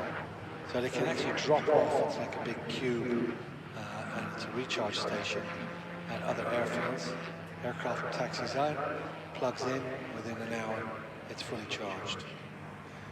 The aircraft is designed to carry up to 5 passengers and 1 pilot, approximately 1,500 pounds of cargo. And that spacious cargo component that we were talking about, the look of the aircraft, that boxy look, gives you 200 cubic feet of space. Makes it particularly attractive for freight, logistics, express parcel operations, and earlier customers, as I said, are included in these organizations. Also, medical transport, cargo distribution, regional passenger services even, and demonstrating, as we can see today, aircraft's versatility. And one of Beta's greatest strengths is its vertical integrated approach. The company itself has designed and manufactured not only the aircraft, but also the electric motors, the battery systems, the charging infrastructure. This is all within Beta's. They're not sending out orders for subcontractors, so that means they have this integrated approach. It allows tighter quality control and ensures that the operators have access to a complete ecosystem rather than simply purchasing the aircraft. And hundreds of these charging stations are already planned or installed across North America and Europe to support future operations.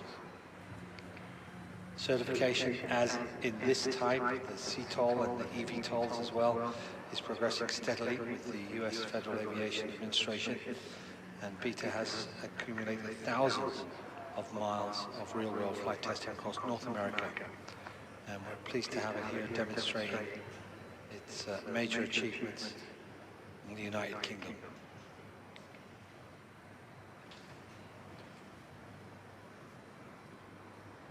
So, we'll see the aircraft turning finals now for 06. For regional airlines, cargo operators and emergency medical services, the CX300 offers a significant advantage. Electrical propulsion dramatically reducing those fuel costs lowers maintenance requirements thanks to fewer moving parts. Those electric engines, there's not a lot going on in there except some copper wire, spinning fast, no oils. Virtually eliminates local emissions and noise levels, as we can see, sustainably lower. You can operate them in highly populated areas. The benefit, the aircraft are particularly well suited to short regional routes where conventional aircraft can be expensive to operate, and that's why Logan Air are so keen to take these aircraft on board. So the CTOL comes back into land and safely down on the runway. Again, I think this aircraft is up in the static area, so if you want to get a closer look to it, that is available as well.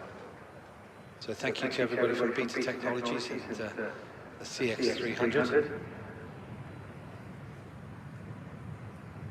Yeah, he looks like he's taxiing hard, so he's going to get all the way up to the other end before he turns off.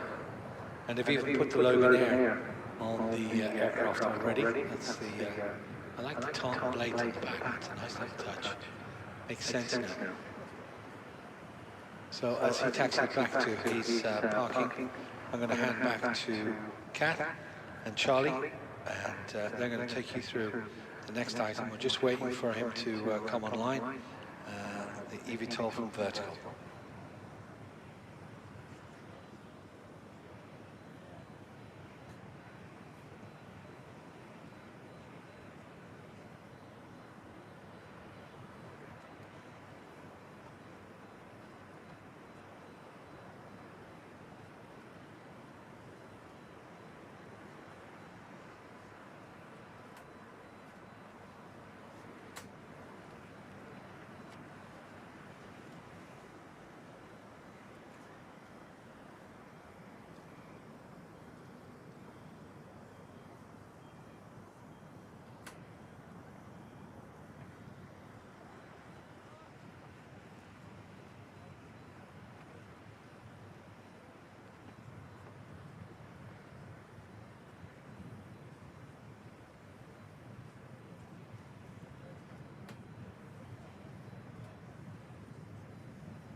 So Farnborough, we, as we're waiting, hopefully, for the taxiing and demonstration of our vertical eVTOL, we're very lucky here to have Charlie White with us from Vertical.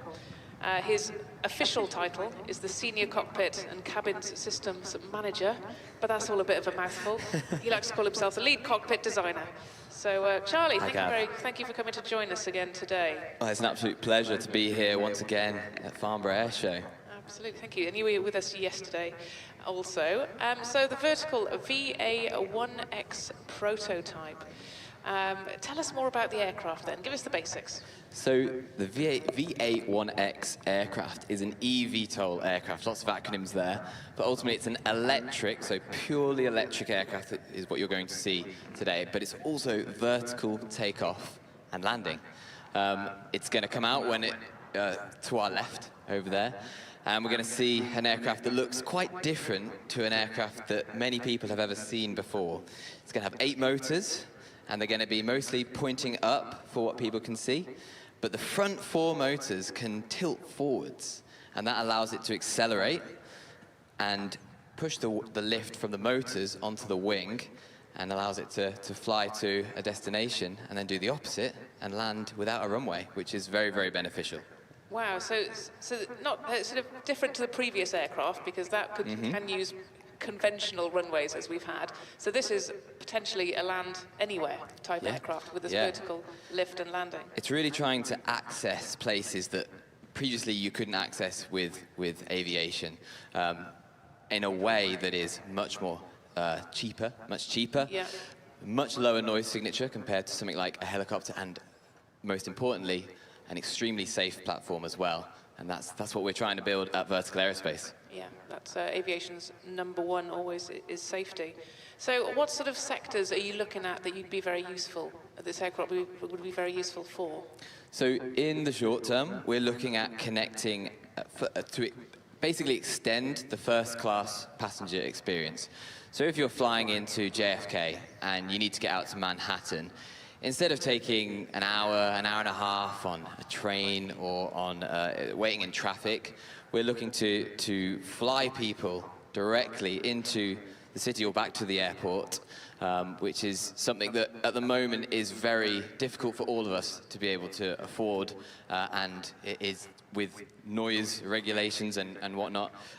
We're looking to do it with our platform kind of creating a bit of a more interesting world of aviation as well at the same time. I think that'd be fantastic, and I'm sure there'd be some bidders here for that service, just getting into Farnborough itself of a morning, because that can be a bit of a snarl up when you're on the roads trying to get in first thing. Absolutely, absolutely. So what does it actually mean for your company being here this week? Oh, it is a really, really special moment. To even be here, to get here, we did four flights from our home airport in the Cotswolds, an airport called Kemble Airfield. And the effort that the entire company put into to being here was just absolutely phenomenal. We may not be the biggest company who's displaying an aircraft here today, but we make up for it with just passion and amazing talent across the company. And we're here. We were thrilled to do an amazing display yesterday, and seeing the look on everyone's face when we came back down, just pure elation. And it's an amazing experience to work at Vertical Aerospace, to be part of these moments. It's a big moment for the company, but at the same time, in the back of your mind, it's a huge moment for aviation in general, for British aviation, British industry. There's so many opportunities that come from doing what we're doing, and so yeah, it's a really special experience to be a part of that. I was absolutely going to say that. It is a huge moment for British aviation to see this sort of aircraft here, and looking forward into the greener aviation projects in general, and is something that all companies are or should be looking at in the future.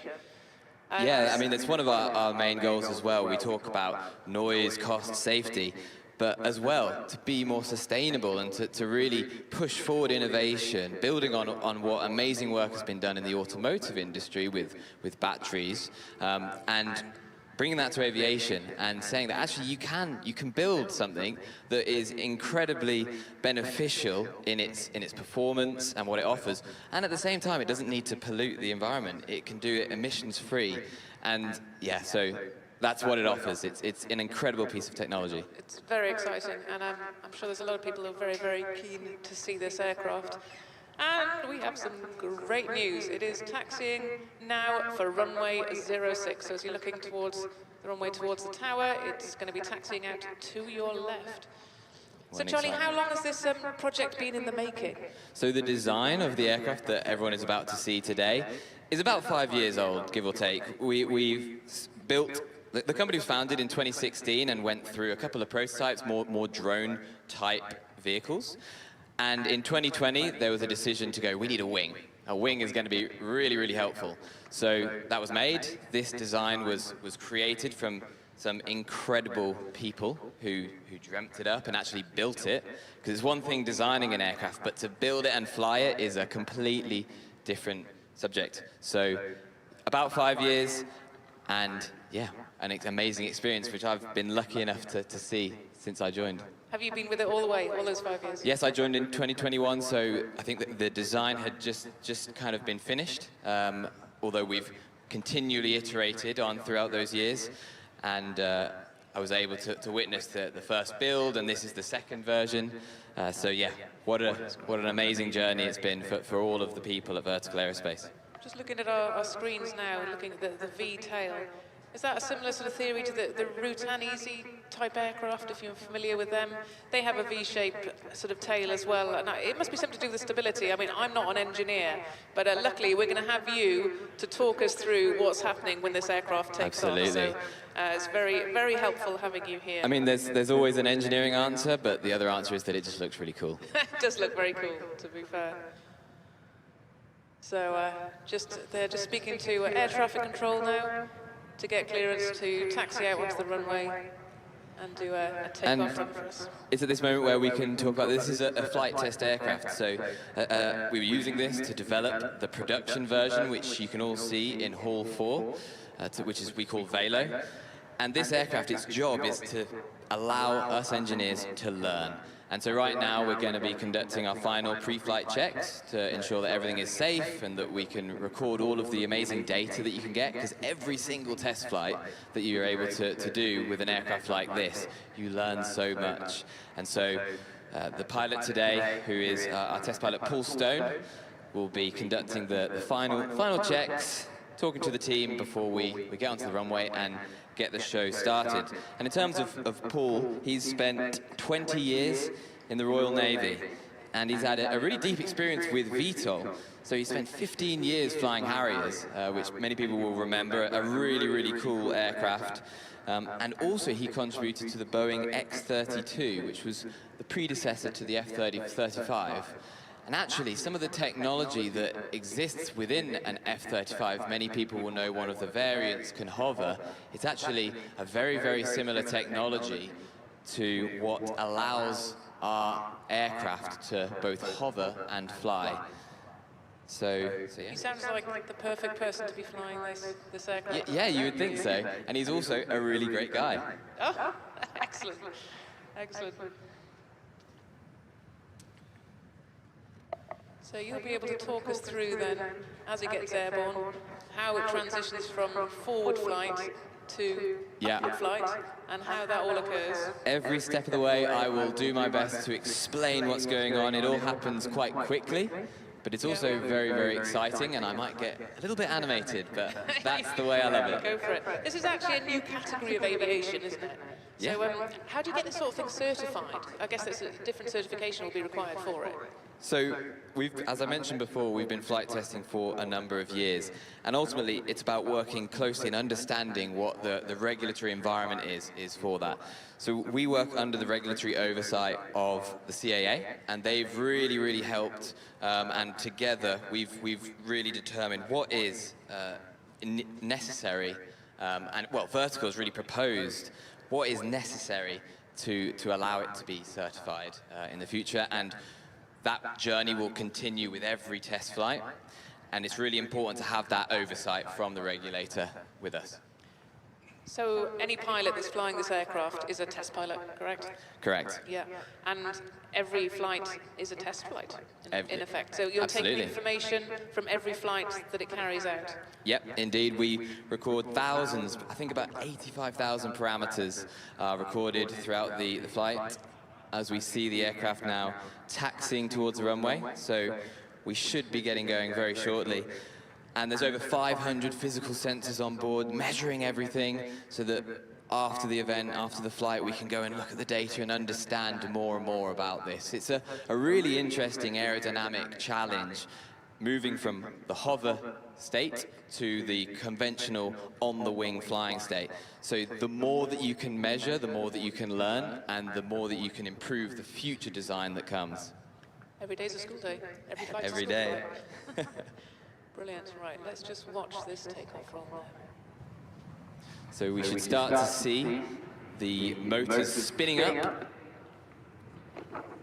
Those who are at the air show and not looking at the TVs will see a very small dot at the end of the runway, which is, if you look to your far left, you should see a white dot, but it will be coming closer in a very short amount of time. And we've got some viewers on the live feed on YouTube as well who will have, hopefully, a very good view of this zoomed in. So it looks as if the motors are spinning up, which means that the weight of the aircraft is starting to be distributed onto the motors, and we're up. So, ladies and gentlemen, let's get going for another test flight of Vertical Aerospace's prototype. So as Paul lifts the aircraft up into the hover, the first command is going to be pushing forward on his left-hand joystick. That commands an acceleration which tilts those front four motors forwards and builds speed. The airflow starts to flow over the wing, as well as obviously with the motor thrust. And the aircraft is building speed and moving towards us. We're also gaining a little bit of height.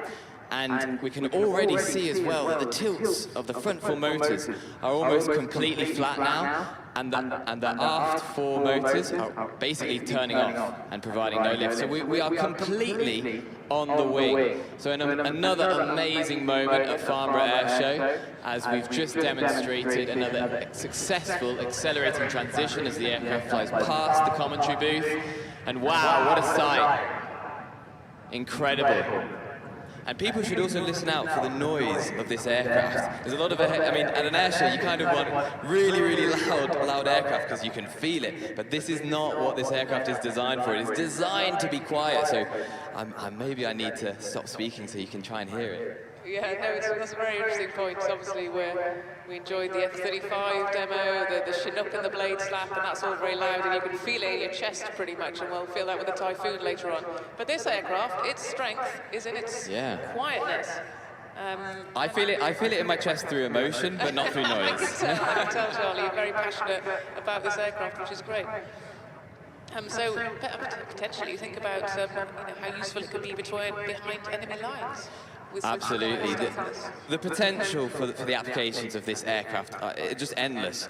I mean, the defense variant that we are planning to offer has a hybrid powertrain, which extends the range from 100 miles, which is the normal battery version, to 1,000 miles. So that really, gives operators a huge amount of versatility in how they want to use it. Of course, that can be used in a defense scenario, but also for customers who just want to do commercial flying. Commercial flying. That allows much more versatility for them. It's a big old challenge, isn't it? So, I mean, why is Vertical Aerospace building this? Why take on such a large challenge? That is a great question, because this is a very complicated technology, and it can kind of be answered in two ways. There's the engineering answer, which is that there's a really acute problem in transport. We really can't build ground infrastructure fast enough to deal with the amount of congestion that exists in urban areas. And this is not just at Farnborough today. This is a trend across the world where it becomes more and more difficult to actually move from A to B, to just conduct your daily life. So this is a technology that can solve that. But the wider answer to that question is more of a vision. If you look at transport changes over the last century, from trains to cars to commercial aviation, they've all connected communities together and given people time back, but they've actually changed people's lives as we see the aircraft fly ahead of us. So this technology, if you manage to give people back time, you change their life. You allow someone to live in an area that they couldn't live previously. You allow a doctor to get to a patient sooner. So it's not really about the time, it's about what you can do with that time. And at Vertical, we really believe in that, and we want this aircraft to positively impact the world. And as you see it fly above with that second lap now, just imagine how you could use this aircraft in the future. I live in Bristol, and I always think, I'd love to fly this down to Cornwall more often, because I don't really go to Cornwall enough. Yeah, well, I live in South Wales, and they've been talking about building a ferry from Swansea down to Cornwall. So the quicker we get there, yeah, absolutely, why not? And I also would love to fly, because there's an amazing view up there. Yes, absolutely. Beautiful views that we have in this country. So from an engineering perspective, really, because that's your angle that you come at, what's been the biggest technical challenge, would you say? So the biggest technical challenge has been that transition. So what I spoke through at the beginning of the flight, accelerating from the hover to generating all the lift from the wing and accelerating forwards, that is very complex aerodynamics. So every design that tackles that, you really have to understand what is going on, what are the interactions. And you have an aircraft here that has 8 motors, so there's lots going on. So the team's done an incredible effort to understand that and build something that can really successfully and safely achieve that transition. It looks like it is actually transitioning now for landing. So talk us what's happening then as this display draws to an end. So as the aircraft comes to this transition point, the aft motors start to spin up again. The aircraft slows down to allow a lot of this is completely automated as well. The pilot is merely commanding a deceleration, and the aircraft and the flight control system is doing it all for him. So those aft motors automatically start to spin up, and the tilt of the front four motors starts to angle up as the lift is generated or redistributed back from the wing and back onto the motors. So we see now as it approaches, it's starting to slow down. The flaps are down, so we're generating as much lift as we can at this moment in time. And the aft motors will spin up faster and faster to generate more and more thrust and bring the aircraft into a really stable hover, as we see it doing now. So approaching the runway, Paul having a really enjoyable time up there, flying above Farnborough, seeing the sights and the crowds. Look at it come in now.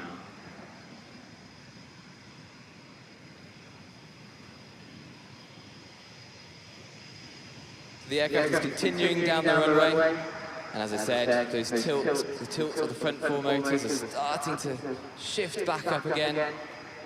Paul pulling back on that left-hand joystick, monitoring the displays in front of him, monitoring his airspeed, but also trying to come to a nice stop so that everyone can see what a beautiful creation Vertical Aerospace has put on here. He's just coming back past the commentary booth now. Absolutely stunning approach here. And we're basically all of the lift to keep that aircraft in the air is coming fully from the motors now as he approaches the bulk of the crowd on the right there. Kind of slowing down now to around a few knots. What an incredible moment once again for British Aviation, the Farnborough Air Show, for an E-electric vertical takeoff and landing, and just listen to it. Listen to it. Amazing. And a lot of people have been able to see it on the big screen or on the live feed, and now the crowd have been able to see it for themselves right in front of them. And look at the control in the yaw here. It's from our position over here, it is perfectly in one position, perfectly stable. And Paul just turns to face the crowds of Farnborough before gently pushing forward on the right-hand joystick, which will, when he chooses to do so, bring the aircraft slowly down towards the ground. But it actually looks like he's gone back up again, so our pilots do love having a bit of fun, because this is a really awesome aircraft to fly, and a very easy aircraft to fly as well. Clearly an ex-Harrier pilot.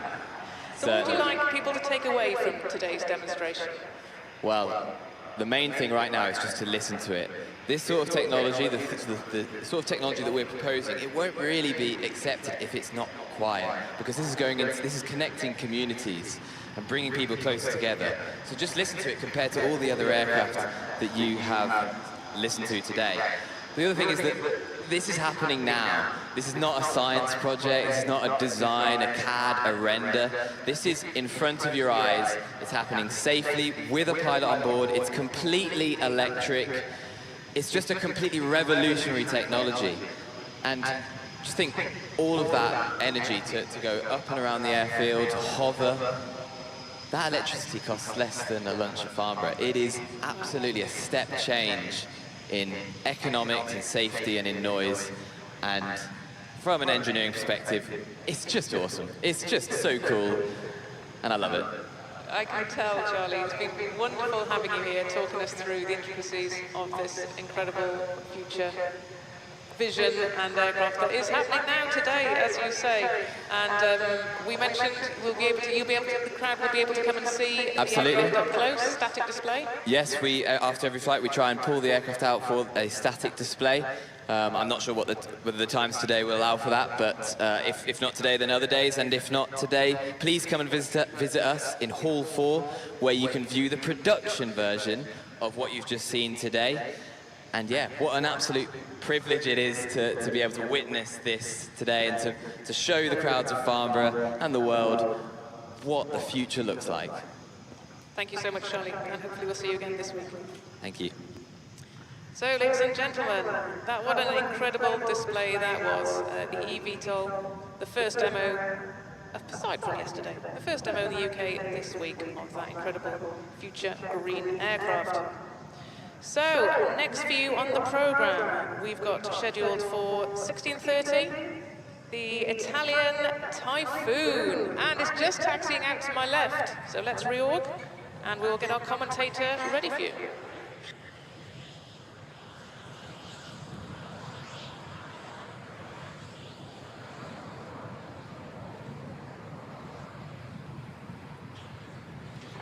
So as our visitors from the Italian Air Force taxiing out, a bit of backtracking today.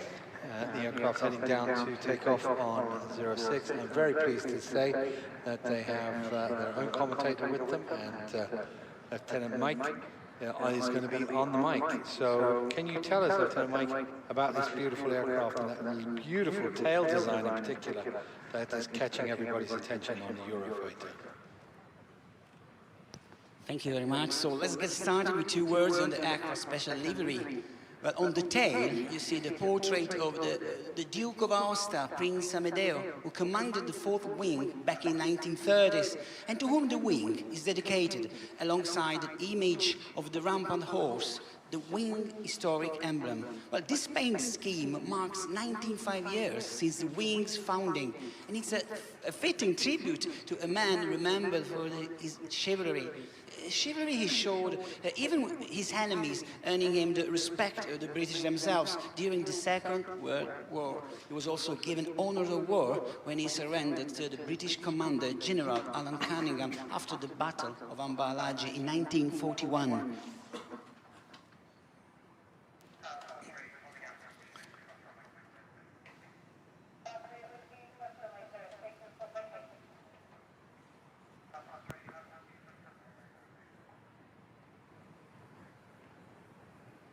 A little heads-up warning, this aircraft is extremely loud.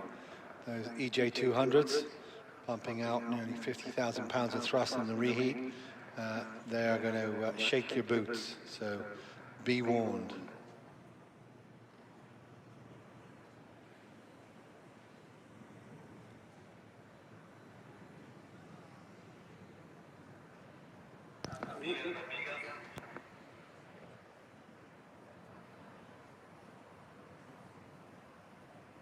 Well, case in point, the Eurofighter Typhoon has just passed a significant milestone, 1 million flying hours. So, at the same time, its twin-engine Eurojet 200 have together logged 2 million hours. So, as Major Mattia Nucciarelli, the Reparto Sperimentale War pilot, takes to the sky of the Italian Typhoon, we have the opportunity to see the record in action.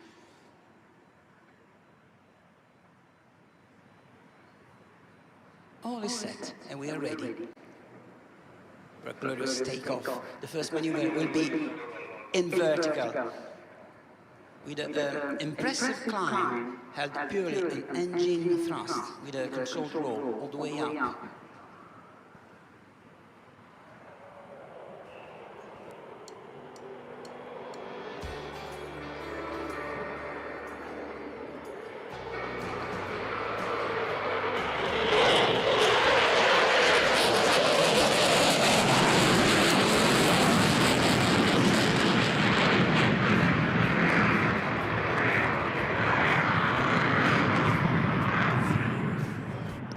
Fighter jets are often described by generation, a simple way of talking about how advanced they are for their time. Well, the Eurofighter Typhoon belongs to the advanced 4th generation, but this aircraft has never stopped evolving. Year after year, new technology keeps improving their range, their capabilities, and their effectiveness in combat.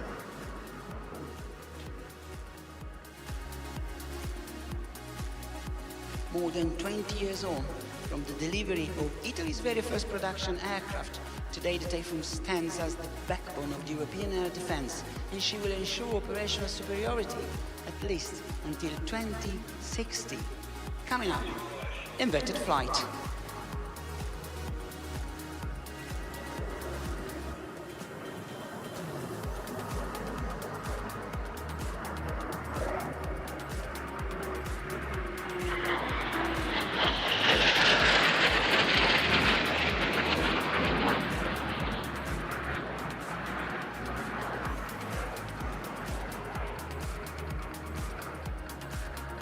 Then after the inverted pass, still negative loads on the pilot with a negative wing over 60 degrees, nose up to 5,000 feet.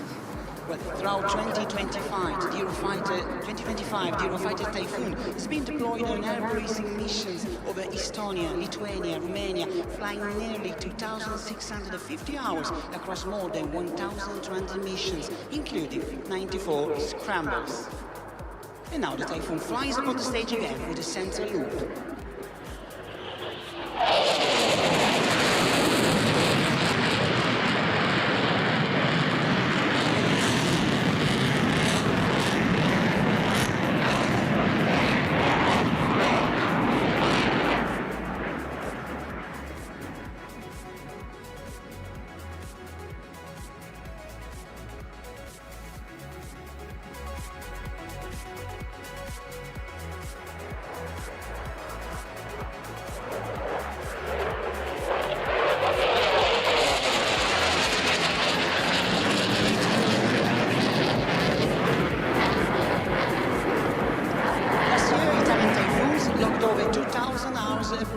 Joining international thrills to sharpen the edge with the global allies, proving their ability to be deployed anywhere, anytime.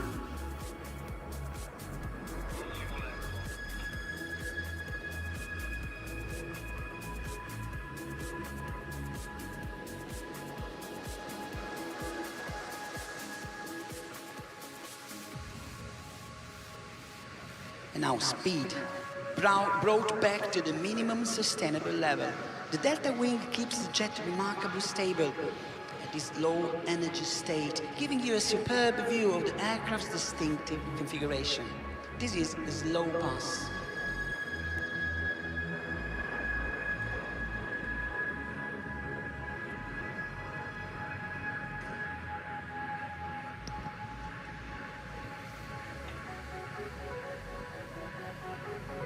Beneath the surface lies one of the most advanced flight control systems ever fitted to a combat aircraft. Its quadruplex digital fly-by-wire technology gives the pilot extraordinary precision, allowing this highly agile machine to remain completely controlled through the most demanding maneuvers.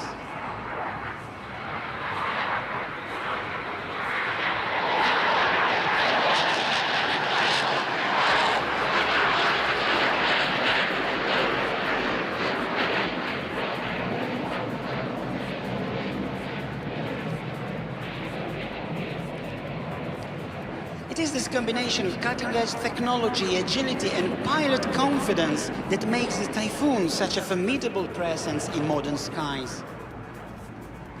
Now tight turn from low level, low speed, the Eurofighter snaps the energy back in no time and climbs away. A neat, slow loop, and then a proper, aggressive punch-out. This is classic Typhoon energy management.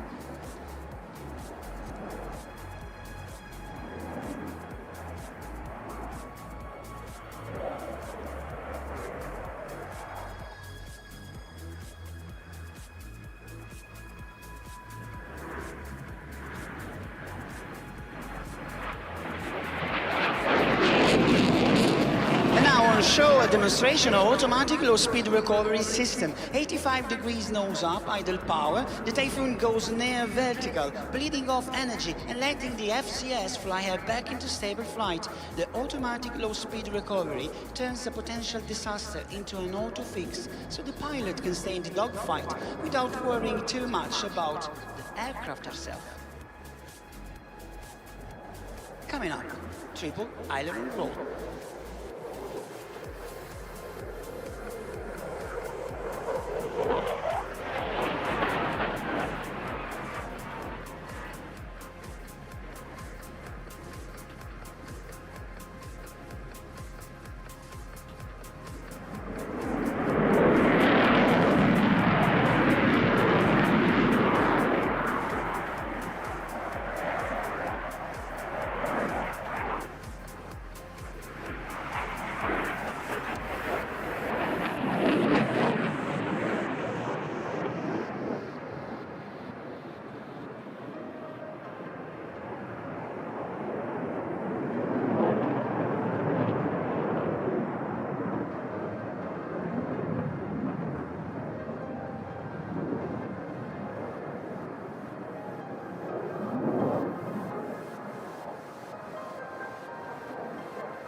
aircraft was conceived at a time when the focus was on highly dynamic maneuvering with rapid change in speed and altitude, tiny firing windows, constantly shifting G loads, and close range engagements.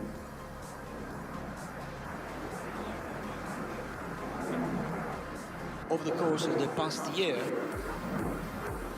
the Reparto Sperimentale di Volo carried out major operational test and evaluation campaigns on the Eurofighter Typhoon, testing the long-range Meteor missile and the precision strike capability of Paveway 4 alongside the advanced Lightning 5 targeting pod.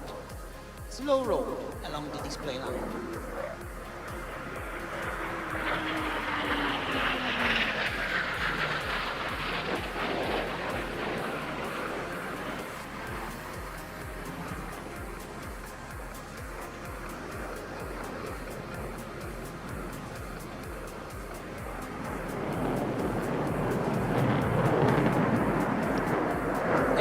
Degree climb, but then a half Cuban 8, rolling out of it, pilot slams straight into a run over the line.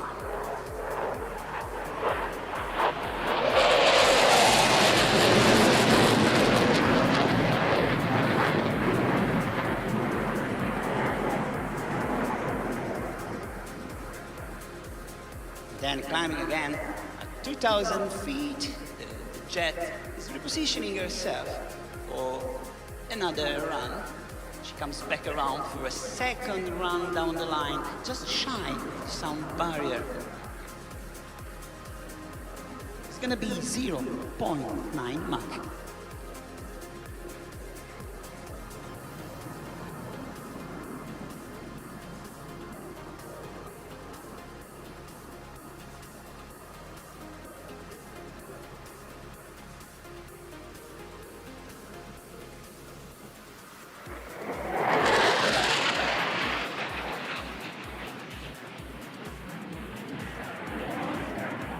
Now Mattia pitches into the vertical for a series of climbing rolls. As the aircraft continues to gain height, she rotates clearly about its longitudinal axis, combining control with perfectly balanced energy management.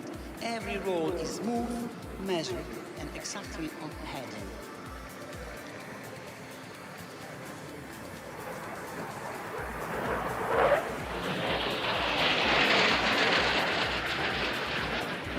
Clouds were lower, the adrenaline would stay high. The pilot and commander on the ground, Lieutenant Colonel Luca Guasti, have now switched to the low ceiling routine, bringing the action closer than ever to the attendants. Also, the low ceiling routine of the Reparto Sperimentale di Volo Typhoon display highlights the much aggressive high alpha segments, furl afterburner features, and sharp rolls to emphasize the Typhoon's carefree handling, tight controls lows.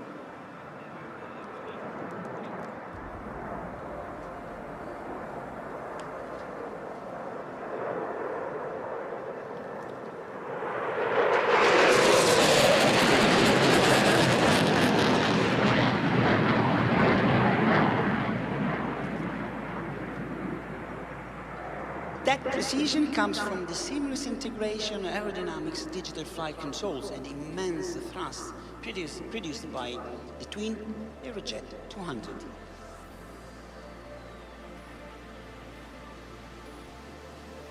Now the aircraft will be flying upside down again. The canopy will be facing the ground rather than the sky. The plane completely inverted in level flight for about 20 seconds.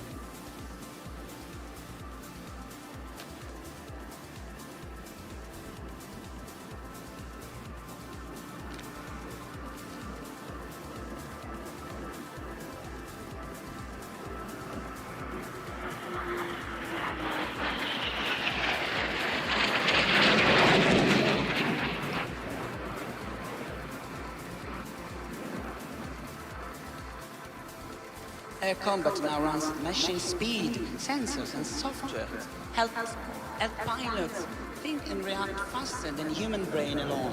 Modern fights are won by split-second decisions, and that's exactly where the Typhoon comes into her home.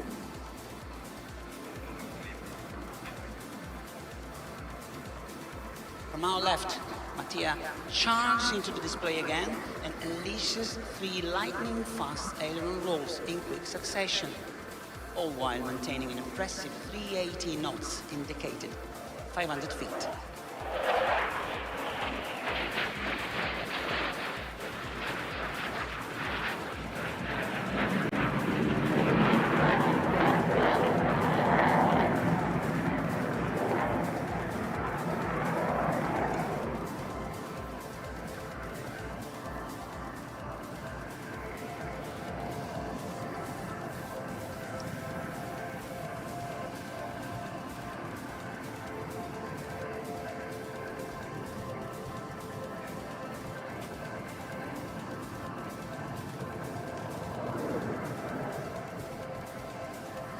AI-driven autonomous weapons are getting uncomfortably close to outperforming pilots and operators. Now, the real question now is how we keep properly involved.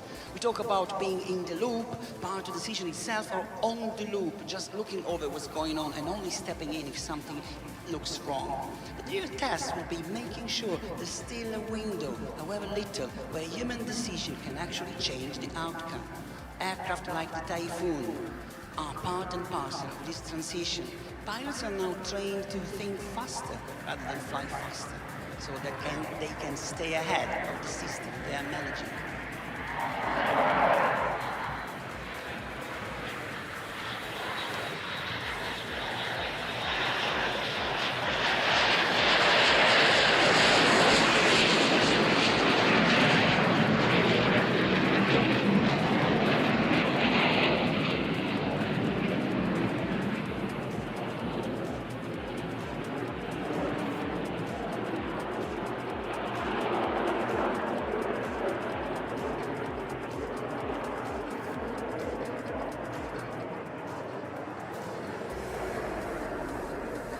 A lot of modern training happens down at the International Flight Training School in Decimo Manno, Sardinia, a proper center of excellence in the heart of Mediterranean Sea.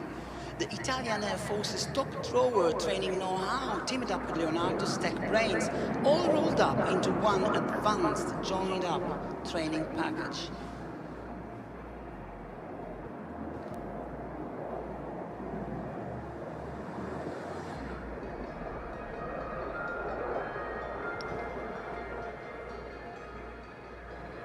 Level pass.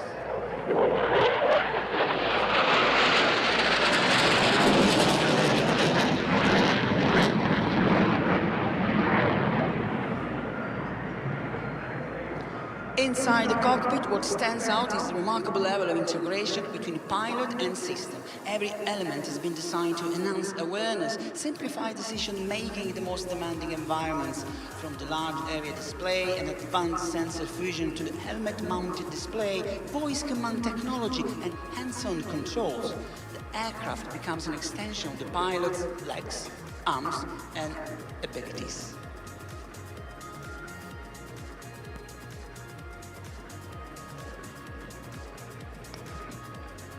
Up next is slow-flowing roll.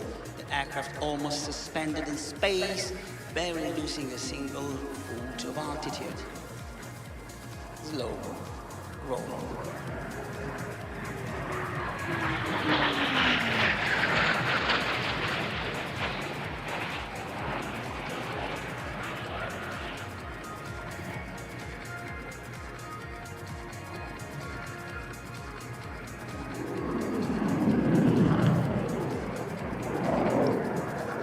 And now Mattia takes her skyward for a final clover.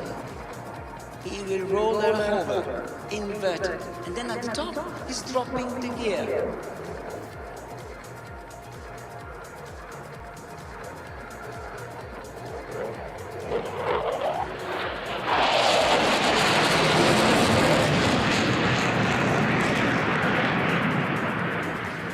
Look at the belly. So remarkable climb and then down with the gear. This is a signature move, and it's bold. Then with the routine complete, Mattia joins the downwind leg for landing.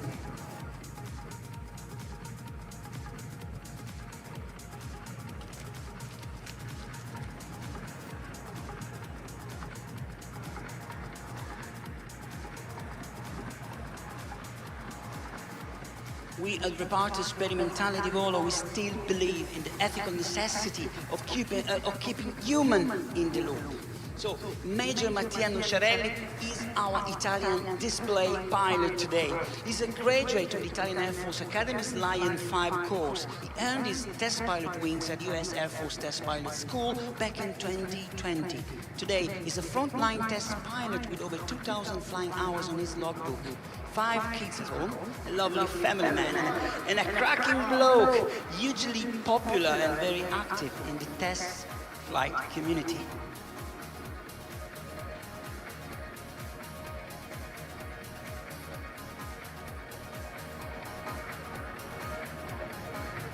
Touchdown! Well, Joe, I hope we managed to convey the essence of the Italian Eurofighter Typhoon, our spirit, and above all, I really hope you enjoyed the show. I think it is impossible to convey the spirit and the absolute professionalism of this display team. We'd need a complete show just all to ourselves, not one little bit, Mike. But thank you, very kind. What a wonderful display of the Typhoon and the Eurofighter. It's great to see this version as well. The Royal Air Force version, it's sort of multi-role capability of ground airstrike, but the Italian Air Force have concentrated on keeping this aircraft as a pure interdictor and air-to-air, and that's where it absolutely shines. Tell me a little bit about the squadron or the wing that you are part of, because I'm not even going to try and say it, Mike. It's a pleasure for me. Say it slowly. It's a pleasure for me. Well, the Reparto Sperimentale di Volo, Flight Test Wing, Flight Test Center, Flight Test Department, you choose. But the original version is Reparto Sperimentale di Volo. Our daily work is about exploring what an aircraft can truly achieve, discovering the edges of its performance, and ensuring every new capability is fully understood before it ever reaches the men and women who fly it in on operational missions. Yeah, we would have the equivalent, which would be Boscombe Down, where they're doing a lot of those flight tests and pushing the envelope and keeping different types of aircraft as well online so that the pilots can experience. So it's fantastic to have you here. You're going to be here all week, yeah? Yes, I will. And also tell us a little bit about the aircraft itself. How can we get up close to it? Where is it parked? It's from Grosseto, this aircraft, but it's flown by Mattia Nucciarelli, who belongs to the Reparto Sperimentale di Volo. Now it's a X, so X on his tail because it's our. By the way, there's only a difference between the Italian Typhoon and British Typhoon, apart from the fact that we like air-to-air capabilities more than air-to-ground. The only difference is a coffee dispenser behind the multifunctional down display. It's right in there. I've seen it. And they've also got not just the espresso, little mini espresso machine, but you know those little round biscuity things? I don't know what to call them as well. It depends on the pilot's taste. You're up there at 40,000 feet, you think, oh, little macor jelly now, this would be nice. Thank you very much. It's a very pleasure to stay here with you. Lieutenant Mike, always a pleasure. Look forward to seeing you back here tomorrow. Well, ladies and gentlemen, that is drawing to a close, our flying display today. Kath, what was your highlight today? Highlight today. It was just so lovely to see the enthusiasm of Charlie White that he had for the vertical aircraft. That really got me today. I had goosebumps from some of his enthusiastic commentating. I have to say mine was the opening act, the Bombardier Global 8000. To just see such a big aircraft and in those attitudes, you know, pitching up at 28 degrees and just turning around in less than a mile. It's fantastic to see those aircraft being pushed to their absolute limits within that envelopes. So as the second Eurofighter is being taxied back down, that remains to be the last aircraft I'm going to be looking at for a while, because it's the end of the flying display today. It was, of course, day 2, so we hope to see you all back here tomorrow. My name is Joe McGrath, and a big thanks to my co-commentator, Kath Fisher, and have a safe journey home.